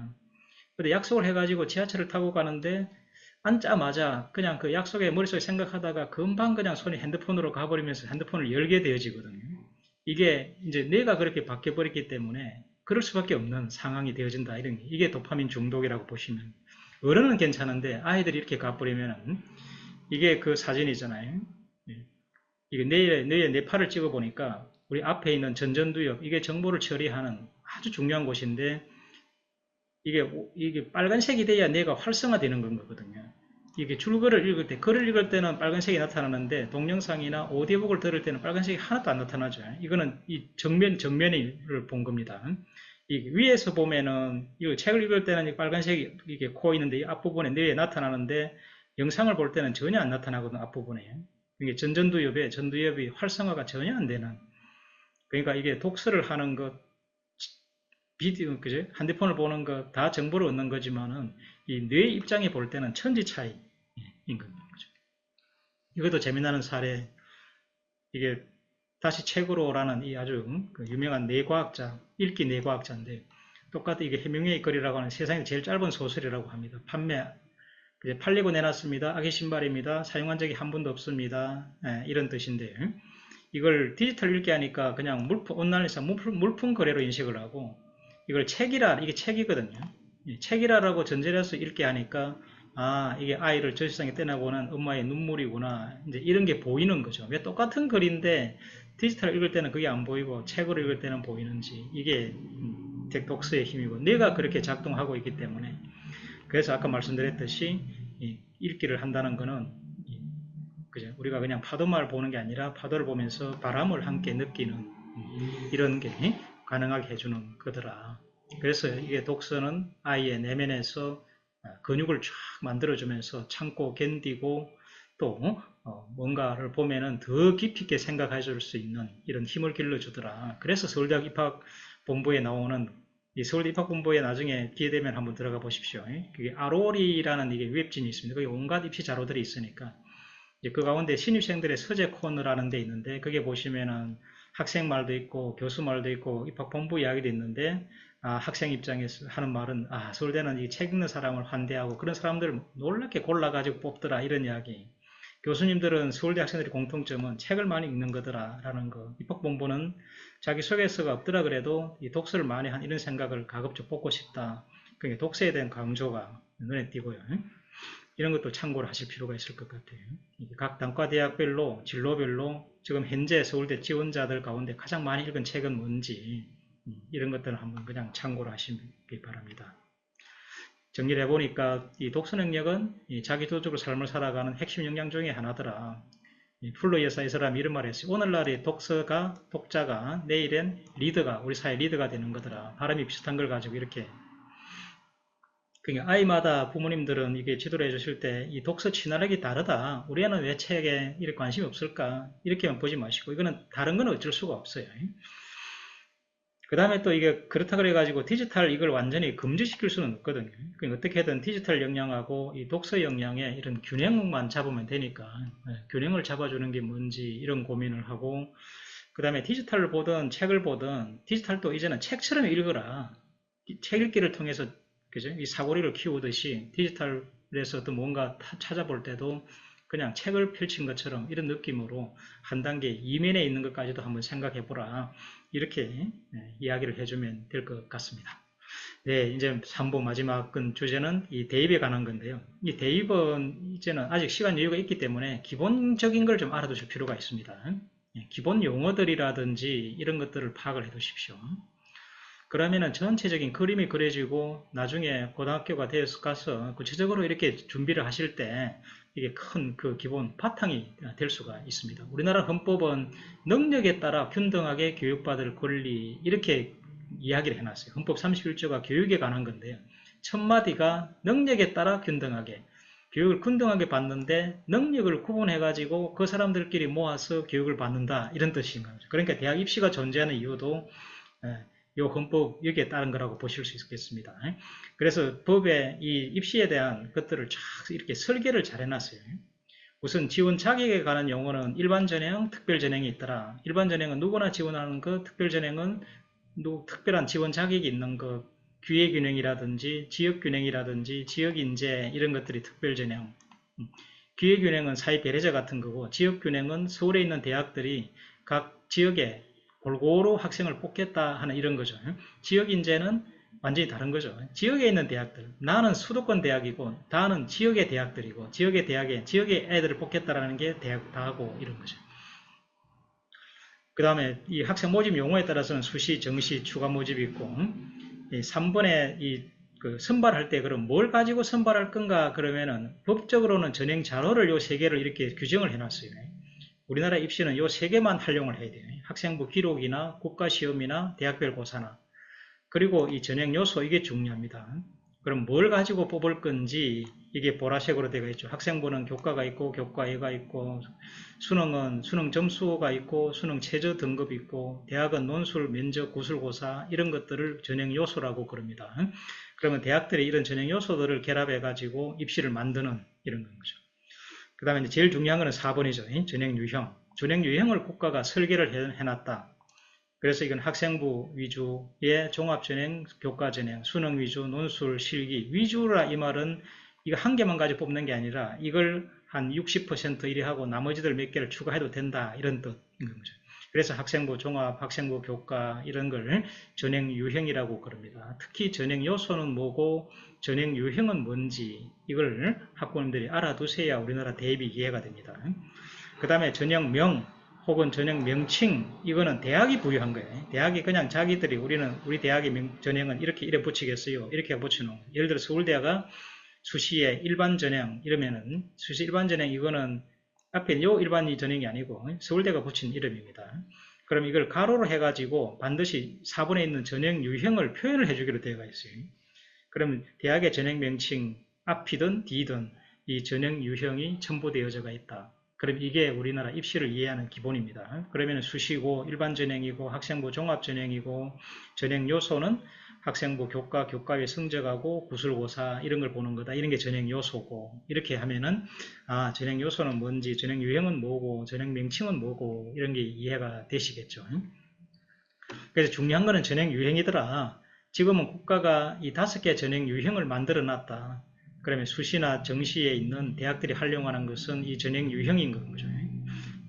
그럼 지금 중학생, 초등학생들은 앞으로 나는 어떤 전형 유형을 활용해서 대학에 가고 내한테 유리할지 이런 걸 생각을 해 두셔야 되는 거죠. 학생부 교과 전형은 내신 9등급으로 되어 있는 현재 이걸 기계적으로 점수를 반영하는 정량적, 기계적이에요. 그러니까 학교 내 경쟁이 치열하고 일반고가 절대적으로 유리하고 이런 거죠. 학생부 종합은 기계적으로 판단하는 게 아니라 입학사정관이 정성평가를 하는, 그리고 학교생활 전반적인 걸 다 보고 전공 적합성을 반영을 하고, 이래 되니까 학생부 교과나 비교과, 또 여기에 면접이라든지 이런 것들을 추가로 보기도 하고 그렇습니다. 수능 위주는 수능 점수니까 이거는 정량적인 것, N수생이 활용하는 것, 이거는 전국적으로 경쟁하는 것. 논술은 이 논술 시험을 봐가지고 얘는 성적 내신도 안 좋고 수능도 자신 없고 이런 애들이 주로 많이 활용하는 게 논술. 이거는 그냥 한방 시험으로 그냥 결정 나버리는, 이래 되니까 아이들이 유혹을 많이 받는 전형이 논술인데, 이거는 경쟁률이 워낙 세가지고 웬만해가지고 합격하기가 어려운 거라고 보시면 됩니다. 마지막 거는 그냥 예체능 쪽이고 그렇죠. 그러면 전국 비중은 학생부 교과 전형이 압도적으로 많죠. 그 다음에 학생부 종합전형 수능으로 뽑는 게 18%, 논술이 3% 이래 되니까 아마 앞으로 또 이런 비슷한 비중이 유지되지 않을까 참고를 하시고요. 그 다음에 초등이나 중학교 학부모님들은 꼭 알아두세요. 우리나라는 이게 입학전형 사전 예고제를 운영하고 있습니다. 이건 우리나라 입시의 큰 자랑거리예요. 그러니까 4년 예고제란 말은 이게 중3, 뭐 내가 올라가면은 중3 시작하기 전 2월 말까지 교육부가 그 학생이 대학 갈 때 치르는 입시에 큰 변화가 있으면 그걸 발표를 하게끔 되어가 있어요. 이게 4년 예고제입니다. 어떤 수능 과목은 어떻게 변화가 있는지 뭐 이런 것들이죠. 그러니까 중3 올라간 해 2월 말에 교육부가 발표하는 것, 이걸 지켜보자. 그리고 그 다음에 이제 내가 고1이 되면은 이거는 8월 말에 대학교육협의가 3년 예고제에 따라서 대학 입학 전에 기본 사항을 발표를 해요. 그럼 여기는 수능만이 아니라 뭐 이게 수시 일정이 어떻고 뭐 무슨 뭘 보는 거고 이런 거에 대한 상세한 게 발표가 됩니다. 그러니까 고1 8월 말 이걸 메모를 해뒀다가 대교육 홈페이지나 학교에 이게 옵니다. 이런 걸 꼭 확인을 해보고. 그 다음에 고2가 되면은 4월 말에 이제는 각 대학들이 입학처가 2년 예고제로 대학 입학 전에 기본 계획을 발표를 해요. 여기는 구체적으로 그 대학의 모집 단위가 뭐고 모집 인원이 얼마고 이러는 것들이 각 대학마다 발표를 한 거, 그걸 정리를 해가지고 또 대교협이 하나의 책자로 안내도 하고 그렇습니다. 그러니까 고2 4월 말 이때 내가 몇 개 대학을 염두에 둔다 그러면은 그 대학들 홈페이지에 가서 이걸 고등학교 2학년 때 알아볼 수 있는. 그 다음에 1년 예고제는 고등학교 3학년이 되면은 5월 말, 이 시기들을 꼭 알아두세요. 4월 말, 5월 말, 8월 말, 2월 말, 이래 되면은 또 대학 입학처가 이제 아주 구체적인 것을 최종적으로 발표를 해요. 이걸 요강이라고 그럽니다. 그러니까 요강은 1년 예고제에 해당되어지는 이런 거죠. 이번에 그 중3에 해당되어지는 2028 고교 학점제 대학 입시도 발표했잖아요. 그거는 4년 예고제라고 보시면 됩니다. 이거. 그러니까 중3에 해당이 되는 거고. 의대 정원이라든지 무전공 이거 발표한 거는 1년 예고제로 적용을 했어요. 그러니까 고3부터 적용이 되어지는, 이거는 1년 예고제 사항이구나. 왜 그렇게 했는지, 왜 5월 말까지 발표하려고 그렇게 서두르는지, 이게 이 규정 때문에 이런 근거입니다. 그 다음에 입시를 설계를 하는 것은 왜 이렇게 수시가 있고 정시가 있고 학생부 종합전형이 있는지, 이 그림이 아주 입시를 설명하는 대표적인, 많이들 보셨을 것 같아요. 이 해안가 도시인데 이 마스코트를 선발을 하는, 이제 경쟁을 해야 되는데 이걸 어떻게 해야 되는지. 근데 이분은 공정한 선발이 되도록 누구나 같은 시험을 보겠습니다. 모두 저 나무 위에 오르세요. 이렇게 했거든요. 갑자기 이게 마스코트 선발인데 나무 위에 오르라라는 이런 달리기를 전체를 다 시키는 이런 거죠. 이런 걸 능력주의라고 그럽니다. 이 능력주의는 이 마스코트 선발하는 거하고 나무 위에 오르는 거, 이 전형 요소죠. 이 사이에 상관성이 뭐가 있는지 이게 딱 안 맞아떨어져요. 그러니까 이게 잘 맞지 않다. 오늘날 수능이 대표적인 능력주의입니다. 그러니까 이게 학교 교육이 가야 될 방향하고 수능이라는 달리기, 이게 잘 맞지가 않는. 그렇지만은 그냥 달리기를 하면은 명확하게 드러나잖아요. 뭐 새가 1등을 하든 뭐 원숭이가 하든 이렇게 되는, 이래 되니까 이 능력주의를 아직은 운영을 하고 있는 이런 거고요. 또 하나는 이게 마스코트 선발이라는 목적, 이 목적이 중요한 거예요. 목적에 따라서 맞는 게 누구지? 그러면은 이 물고기도 능력주의에서는 안 됐는데 이 선발이 될 수 있는 건가 보죠. 그러면은 이 어떤 경험이 있고 앞으로 어떤 역할을 할 거고 이런 걸 봐가지고 서류 심사를 한다든지 이렇게 하면은 이거는 능력주의가 아니라 이 목적론에 맞는 이런 거예요. 그래서 입시를 이렇게 우리나라는 세 개로 나누어 놨습니다. 이게 능력주의는 전국 단위로 경쟁을 시키는, 그냥 전부 다 수능 보세요.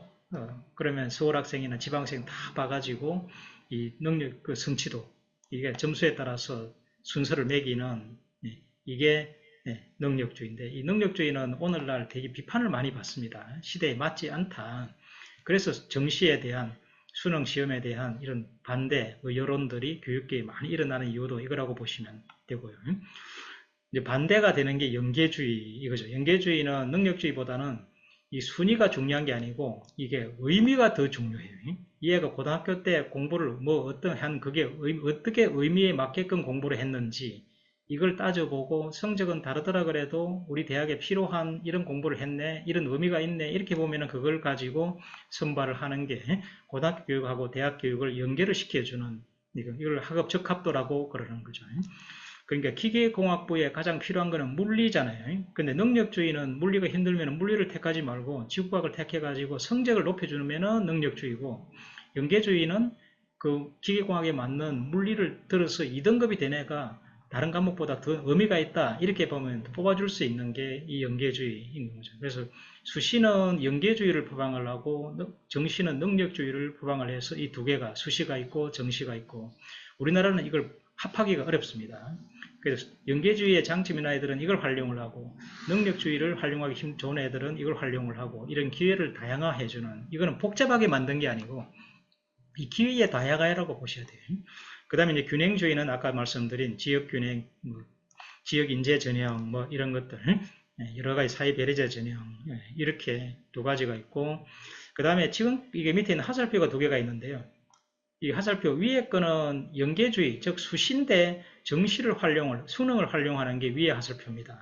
이걸 균형을 잡아줘. 이게 수능 최저 등급이고, 그런데 최근에는 이제 밑에 하살표가 만들어지고 있어요. 이거는 능력주의, 정시인데 수능으로만 뽑지 않고 학생부를 정시에 반영을 하는, 이게 밑에 하살표예요. 연계주의를 학교교육도 정시에도 반영을 하는, 서울대가 이걸 도입을 했죠. 여기 하면은 수시는 뭐고 정시는 뭐고 또 학생부 종합전형은 뭐고 또 수능은 뭐지 이런 데 대한 감이 오실 것 같아요. 이게 밑에 하살표 그거죠. 그전에는 정시는 수능 100%를 뽑았는데 이제는 수능도 80을 하고 교과 학생부 가운데 비교과는 빼고 교과 부분만 20점을 반영을 하는 이게 밑에 하살표입니다. 그러니까 정시도 이제는 학교교육을 포기하고 하기보다는 수능도 준비하면서 학교교육을 기본적으로 물론 이 수능 좋은 애들을 떨어뜨리고 이 내신 좋은 애들을 뽑겠다는 그거는 아닙니다. 그냥 기본적으로 학교 공부도 열심히 해놓고 나중에 수능을 한 이런 아이들이 더 적합하다 이렇게 보기 때문에 그런 거죠. 교과평가라는 것은 무슨 과목을 들었는지 하고 그 다음에 성적이 어떤지 하고 이 세부능력의 특기사 애가 공부를 어떤 방식으로 하나인지 이 세 개를 보는 걸 교과평가라고 그럽니다. 비교과는 정시는 없는 거죠. 그러니까 수시는 교과 비교과를 다 보고 정시는 서울대 같은 경우 교과 정성평가만 하는 수시 정시 비율은 처음에는 정시가 70이었는데 이게 금방 역전이 되어져 버리죠. 그러니까 대학이 수시를 얼마나 선호하는지를 알 수가 있어요. 그래가지고 수시는 78%, 정시는 22%. 그래서 16개 대학만 정시를 40을 해달라고 수도권 16개 대학은 지금 의무적으로 정시 40을 해야 되거든요. 지난 정부가 그걸 요구를 했어요.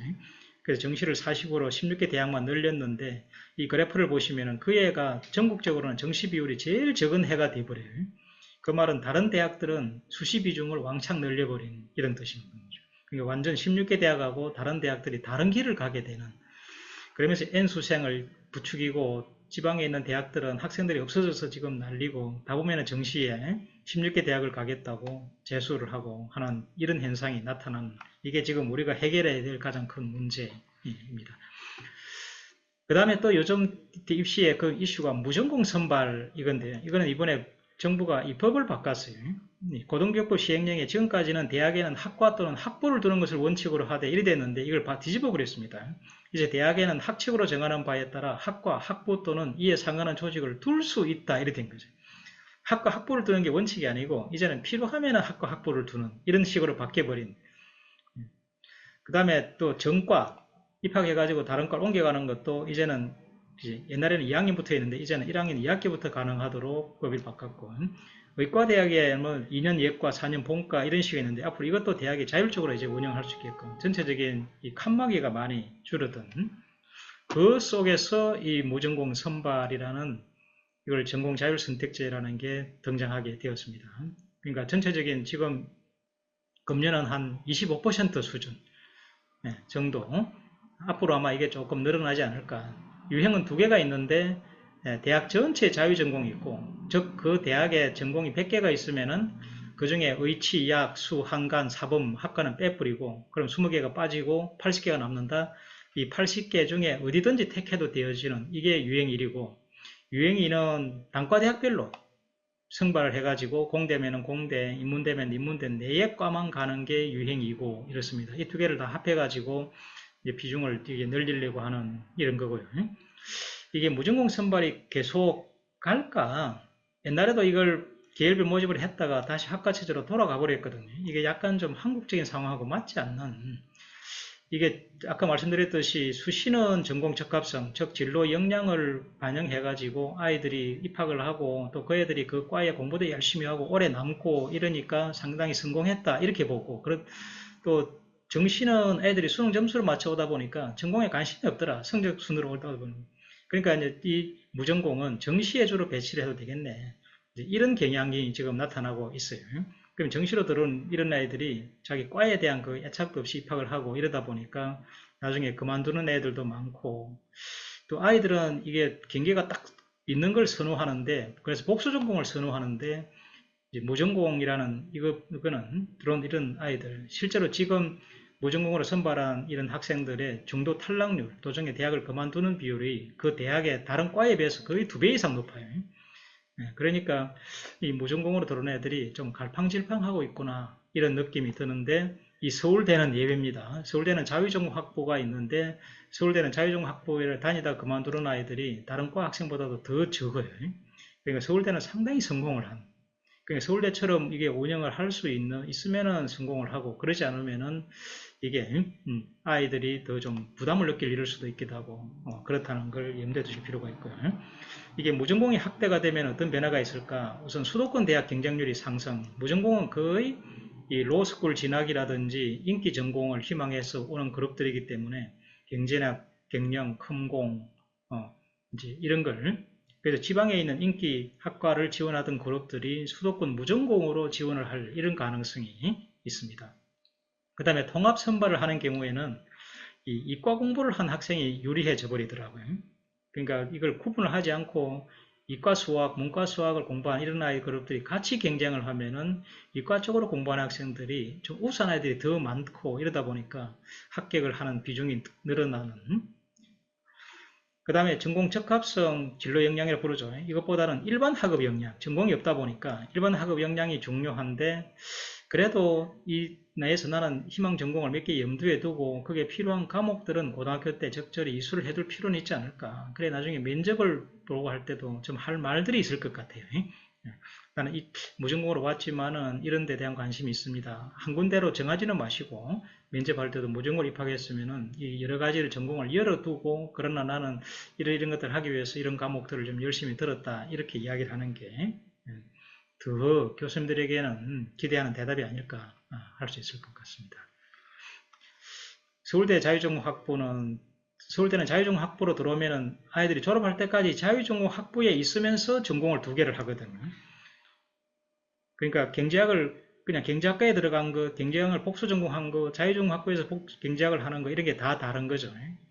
그러니까 다른 과에 있다가 자유전공 학부 경제학을 하면 그냥 경제학하고 다른 2개를 하지만은 자유전공 학부에서 경제학을 하면은 자유전공 학부에 소속돼 있으면서 자유전공 학부 과목도 듣고 경제학과 과목도 듣고 또 다른 전공 1개 더 하고 이렇게 됩니다.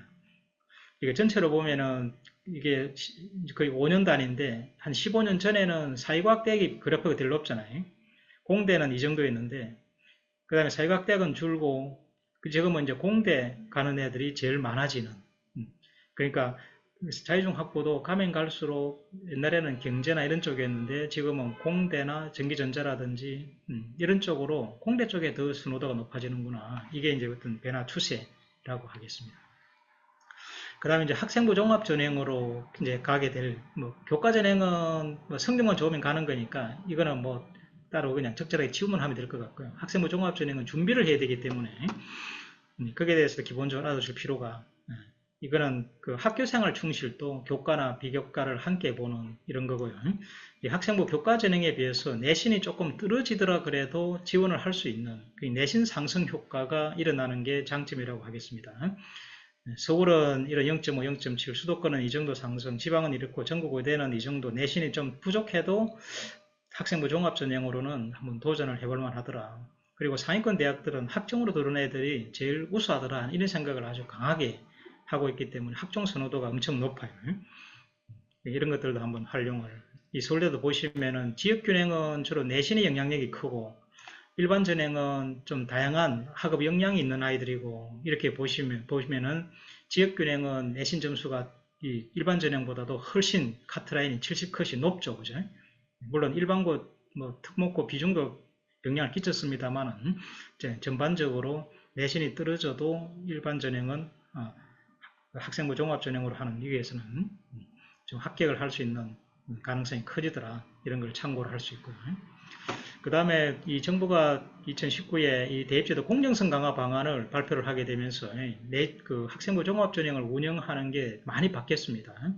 그러니까 자기소개서라든지 추천서 이런 게 없고 또 전부 다 블라인드 학교 이름을 다 가리고 평가를 하니까 물론 특목고 같은 경우는 이제 교육과정을 개인 학생의 학생부하고 그 학교가 개설했던 과목 리스트만 이게 볼 수 있거든요.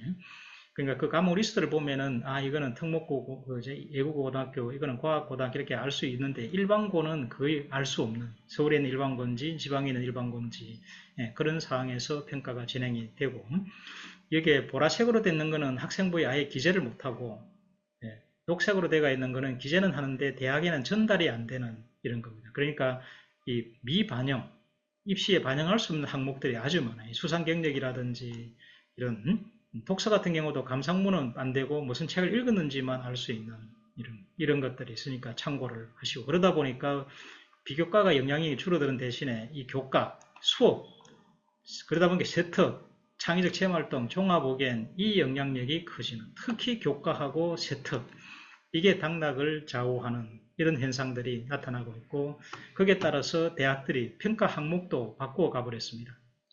즉 학생부 종합전형 평가 항목을 지금까지는 이 연세대 1그룹 이게 일반적이었는데 학업 역량, 전공 적합성, 발전 가능성, 인성 이 4개를 보는 게 학생부 종합전형이었는데 이걸 이렇게 3개로 줄였습니다. 이게 줄인 걸 보시면은 우선 이 끝마디를 전부 다 역량으로 끝나도록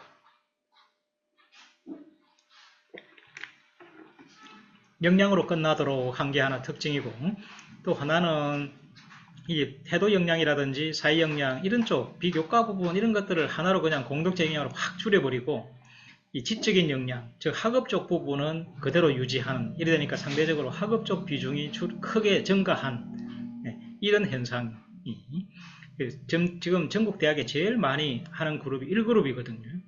이걸 4개를 그대로 하는 그룹도 있고 지금 밖에 가는 이걸 채택하는 데도 있기도 하고 그러니까 지원하는 대학이 있으면은 이 평가 항목이 뭔지 이걸 한번 확인을 해볼 필요가 있습니다.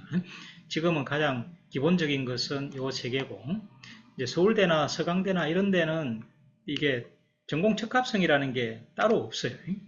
그러니까 그 전공에 따라서 과목 선택한 것 이걸 별도로 반영하는지 이게 차이인 거죠. 연세대는 전공 적합성이 따로 있고 서울대는 학업 역량 안에 그게 포함되어 있고 이렇게 한 거죠. 그러니까 서울대는 전 과목을 두루 공부하는 이걸 더 좋게 보고 연세대는 전 과목 성적도 있지만은 그 진로에 맞는 과목 성적은 어떤지 이런 것들도 보기도 하고 이렇다는 뜻인 거죠.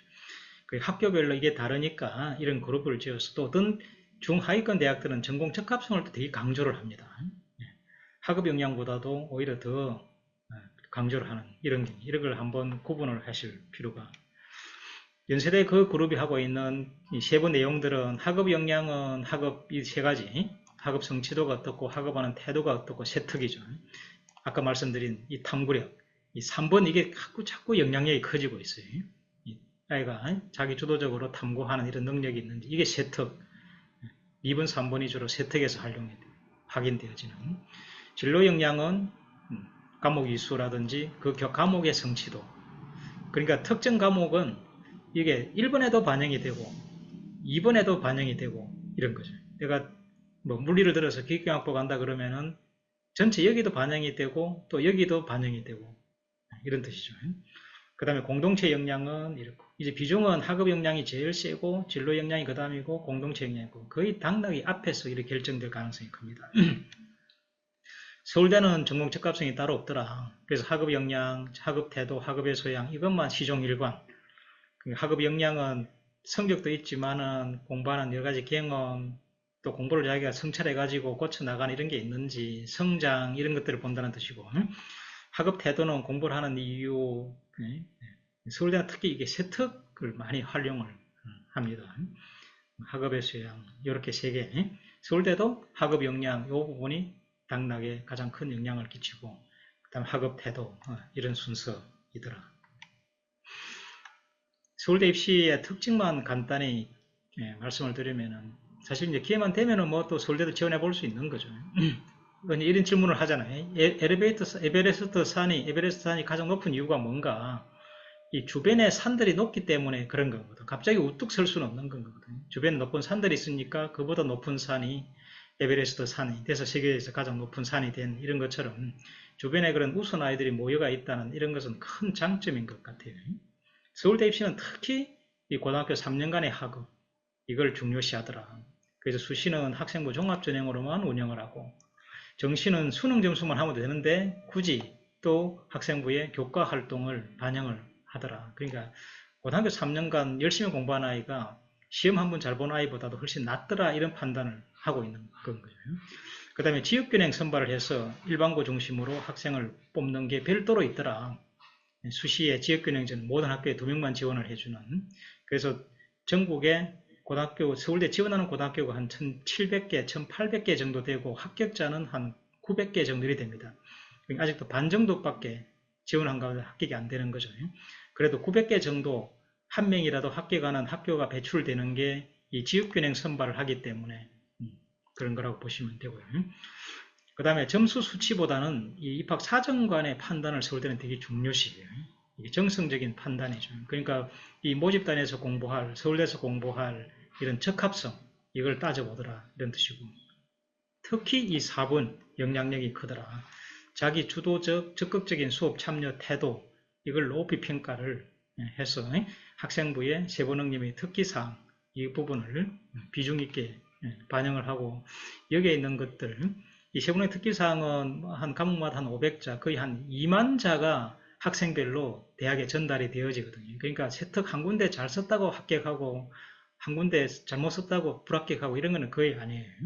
그러니까 전체를 쫙 읽어보면은, 책처럼 읽어보면은 이 학생이 공부를 하는 방식이 어떻고 얼마나 국어, 영어, 수학 이런 걸 배우면은 배운 내용을 자기 지식으로 만들어 가는지, 이걸 우리 사회에 이런 식으로 적용을 해보는 이런 게 있는지, 자기 주도적인 탐구력이 있는지, 이런 것들을 2만 자 정도를 쭉 읽다 보면은 이 아이가 드러나게 되어지는 거거든요. 그러니까 이런 습관을 기르는 것을 일찍부터 하는 게 유리하지 않을까 합니다. 그래서 공부를 하는 기본 자세, 이게 풀이가 다다. 수능 같은 경우는 풀이밖에 안 하고, 다른 이게 수시는 풀이도 하고 이 사고를 해야 돼. 그러니까 자기주도적인 이런 생각, 사고, 생각의 깊이를, 그래서 독서를 자꾸 강조를. 논어에 아주 멋진 말이 있습니다. 학위불사적 망, 사회불학적 태.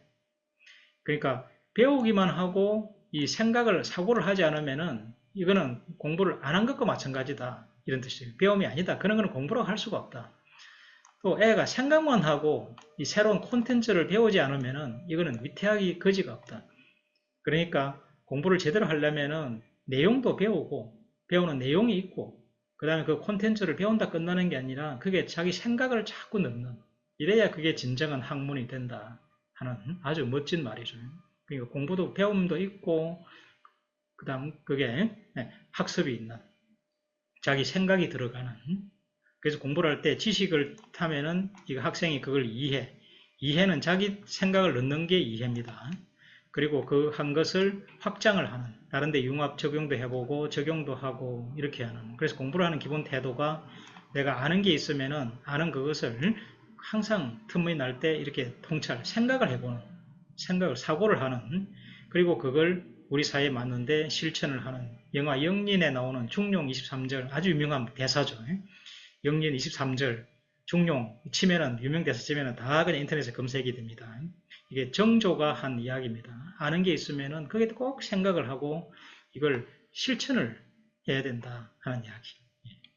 그래서 공부를 하려면은 아이들이 이게 이렇게 내신이 좋은데 왜 나는 이게 서울대 합격이 안 되지? 공부를 너무 수동적으로 그냥 교과만 외우고 풀이 방식으로만 해서 그런 게 세특이나 이런 게 볼거리가 없는. 그래서 공부는 이런 방식으로 하는 게 기본이다. 교과를 배운다 그러면 중심은 항상 교과라 그랬죠. 국어, 영어, 수학 이런 교과 내용을 배우면은 이게 들어있는 원리가 뭔지 이런 것도 한번 생각을 해보고, 이런 걸, 그 다음에 자기 관심, 나는 이런 데 관심이 있었는데, 수학에 이런 부분이 있고, 또 지리에 이런 게 있었고, 이런 걸 한번 연결을 시켜보는 이런 거죠. 그 다음에 이제 그런 내용을 적용도 해보고, 융합도 해보고, 활동도 해보고, 내 관심사에 연결돼서 발표도 한번 해보고, 이런 게 깊이 있는 학습이고, 이런 내용들이 세특에 기재가 되어지는 거죠. 그 다음에 그런 공부를 성찰도 해보고, 나는 이거는 왜 잘했고, 이거는 뭐 부족했지, 이런 걸 한번 앞으로 다음에는 뭘 해볼까, 이런 성찰하고, 그런 걸 또 고쳐나가고, 이러면 성장이 일어나고, 이런 거죠. 그러니까 개별 교과 수업은 중심이고, 그게 되면 거기에 내 관점을 넣어보자. 이걸 생각 참여라고 그럽니다.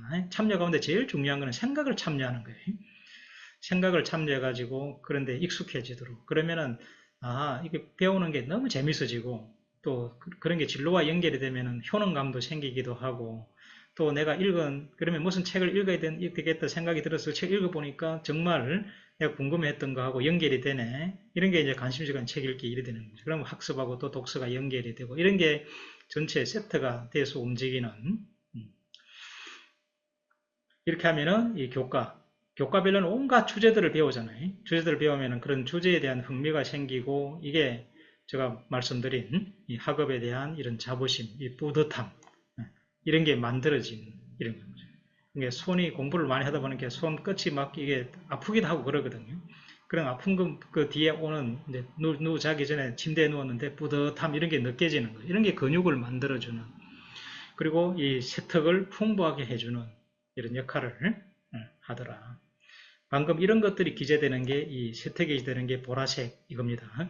자기주도적인 탐구 활동, 교과에 이런 걸 배우고 국어에서 이런 걸 배웠는데 이게 나는 이런 걸 한번 쪽으로 찾아보면 좋을 것이다. 이런 게 호기심. 또 교과 내용을 자기 관점에서 한번 생각을 해보는 거. 또 교과 내용을 우리 실생활에 한번 적용을 해보는 그러면 재밌거든요. 또 교과 공부에 대한 이런 성찰, 이거는 내가 이렇게 왜 잘했을지, 이런 걸 왜 부족했지 찾아보고 고쳐나가는 이제 이런 것들이 또 필요하면은 학급에 토론이나 이런 게 있을 때는 토론에도 열심히 참정을 하고 하는 이런 내용들이 세부능력의 특기사항에 기재되는 이게 거의 이만자가 대학에 제공이 되니까 아주 대학 측에 봤을 때는 아주 활용하기 좋은 이런 자료라고 할 수 있겠습니다. 그러니까 전체적인 내신도 관리를 쭉 하지만은 또 이게 중요한 거는 나는 수시 같으면은 내 공부하는 거에 자꾸 의미를 만들어 갈 필요가 있겠더라. 그 의미가 성적도 있지만은 이 공부가 정말 내가 크게 성장을 할 수 있는 좋은 대학에 가면은 이런 환경 속에서 또 더 한 단계 업그레이드 될 수 있는 이런 바탕을 내가 마련해 가는 이런 것들이 이제 고등학교 때 의미 있는 공부가 되어지는 거잖아요. 네, 이런 걸 전체적으로 대학 입시도 생각하고 학교 교육도 생각을 하고 또 내 스스로 근육을 맞추러 가는 이런 것들도 노력을 하고 이런 게 함께 그냥 다 같이 이루어지도록 도움을 주시는 게 이 멘토 같은 학부모가 아닌가. 그래서 이제 정리를 하도록 하겠습니다. 정리를 하면은 이게 어떤 아이가 이러더라고요. 본부장님, 이 중학교 때까지는 이런 계단을 올라가는 느낌이었는데 고등학교 가니까 이 철봉에 매달리는 그 앞에는 또 초등학교가 있습니다. 초등학교는 이게 미끄럼틀을 타면서 막 노는 그게 즐겁기만 하는 거고 중학교 가니까 좀 힘들어지는데 계단 올라가는 거는 힘들긴 하지만 그래도 계단은 안정적이잖아요. 근데 고등학교는 그냥 이게 철봉에 혼자 매달려 가지고 이걸 놔버리면 무한정 떨어질 것 같은 또 받아주는 사람에는 있을 그런 게 애들이 심리가 엄청 불안한 이게 이제 9등급 상대 평가 나도 공부 좀 해서 고등학교 왔는데 주변에 잘하는 애들이 더 있으니까 내신이 그냥 푹 떨어지고 이게 인수월도 힘든 내신으로 내려가 버리고 이러니까 늘 불안한 마음 인 거죠. 그럴 때 아이들이 그게 아니다. 아까 말씀드린 이런 성장이라는 요소 또 설사 너가 철봉을 놓더라 그래도 받아줄 이런 부모님이 옆에 계시고 이런 마음을 가지면은 더 공부를 할 수 있는 의지가 생기게 되어지거든요. 그래서 요 멘토 같은 학부모님이 되시려면은 이 네 가지를 항상 염두에 항상 편안한 마음으로 공부하도록 격려를 해주시고 긴 호흡으로 지켜보면서 우리 아이에게 성장이 일어나도록 도움을 주는 이게 중요하고요. 그래서 이게 미래 설계를 해나갈 때 꼭 대학원, 대학원까지도 넣으면서 길게 보자. 그 다음에 내적 근육, 회복 탄력성이라 그러죠.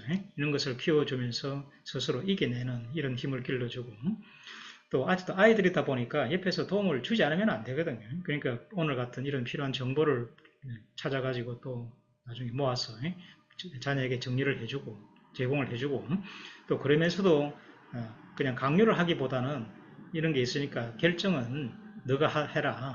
자녀의 자기 결정성 이런 의식을 자꾸 애가 갖도록 이게 자극을 주시는 것 이런 것들이 나중에 보니까 최종적으로 더 도움이 되는 것이더라. 이런 생각을 하시고 이런 쪽으로 아이들을 지도해 주실 때 제가 말씀드린 이런 내용들이 조금이라도 도움이 되었으면 하는 이런 바람으로 저 강의는 끝을 맺도록 하겠습니다. 그 전에 제가 이게 질문을 어떻게 받아야 되나 한번 이게 질문들을 미리 예상 질문들을 한번 가져와 봤는데요. 이게 이제 항우 고교 내신이라든지 대입제도 개편되고 이러니까 중학교 학부모들은 어떤 유형의 고등학교를 가는 게 유리한지 이런 질문들을 많이 하시더라고요.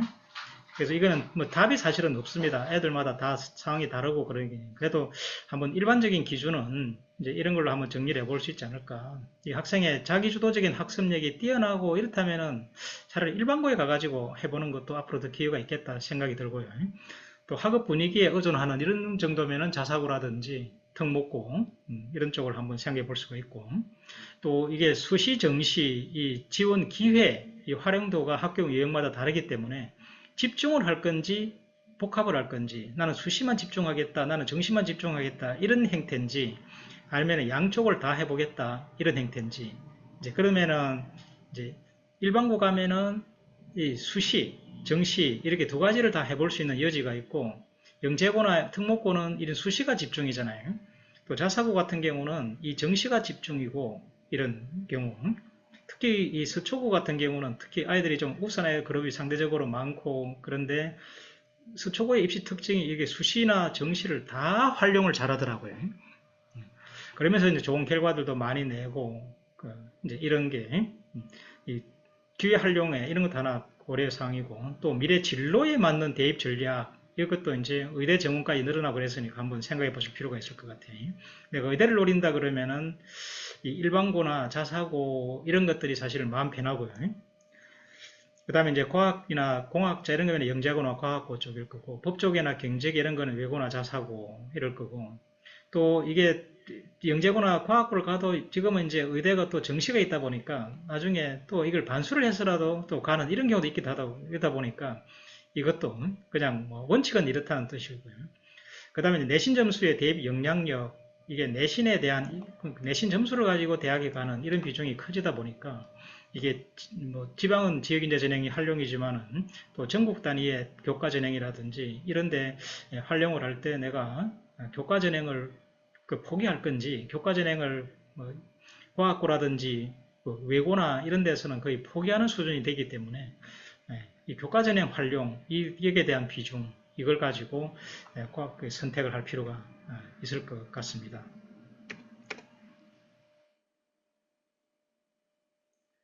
그 다음에 혹시 이 서울대학교에 그러면 그 학교 유형별로 합격자가 어떤지 이게 하나 있으니까 한번 이걸 참고를 일반고가 거의 반이고 자사고 17, 예고 8, 과학고 4, 영재고 9 이래 되니까 참고를 하도록 하십시오. 이것도 한번 설명을 드리면은 이 블라인드 평가 방식 후에 입시 결과가 변화가 있는지 사실 일반고를 늘리려고 블라인드 평가를 했는데 실질적으로 블라인드 평가를 하다 보니까 그냥 수시에서는 일반고가 조금 주는 느낌이 드는 게 오히려 이거는 역효과가 나고 있는 이런 거죠.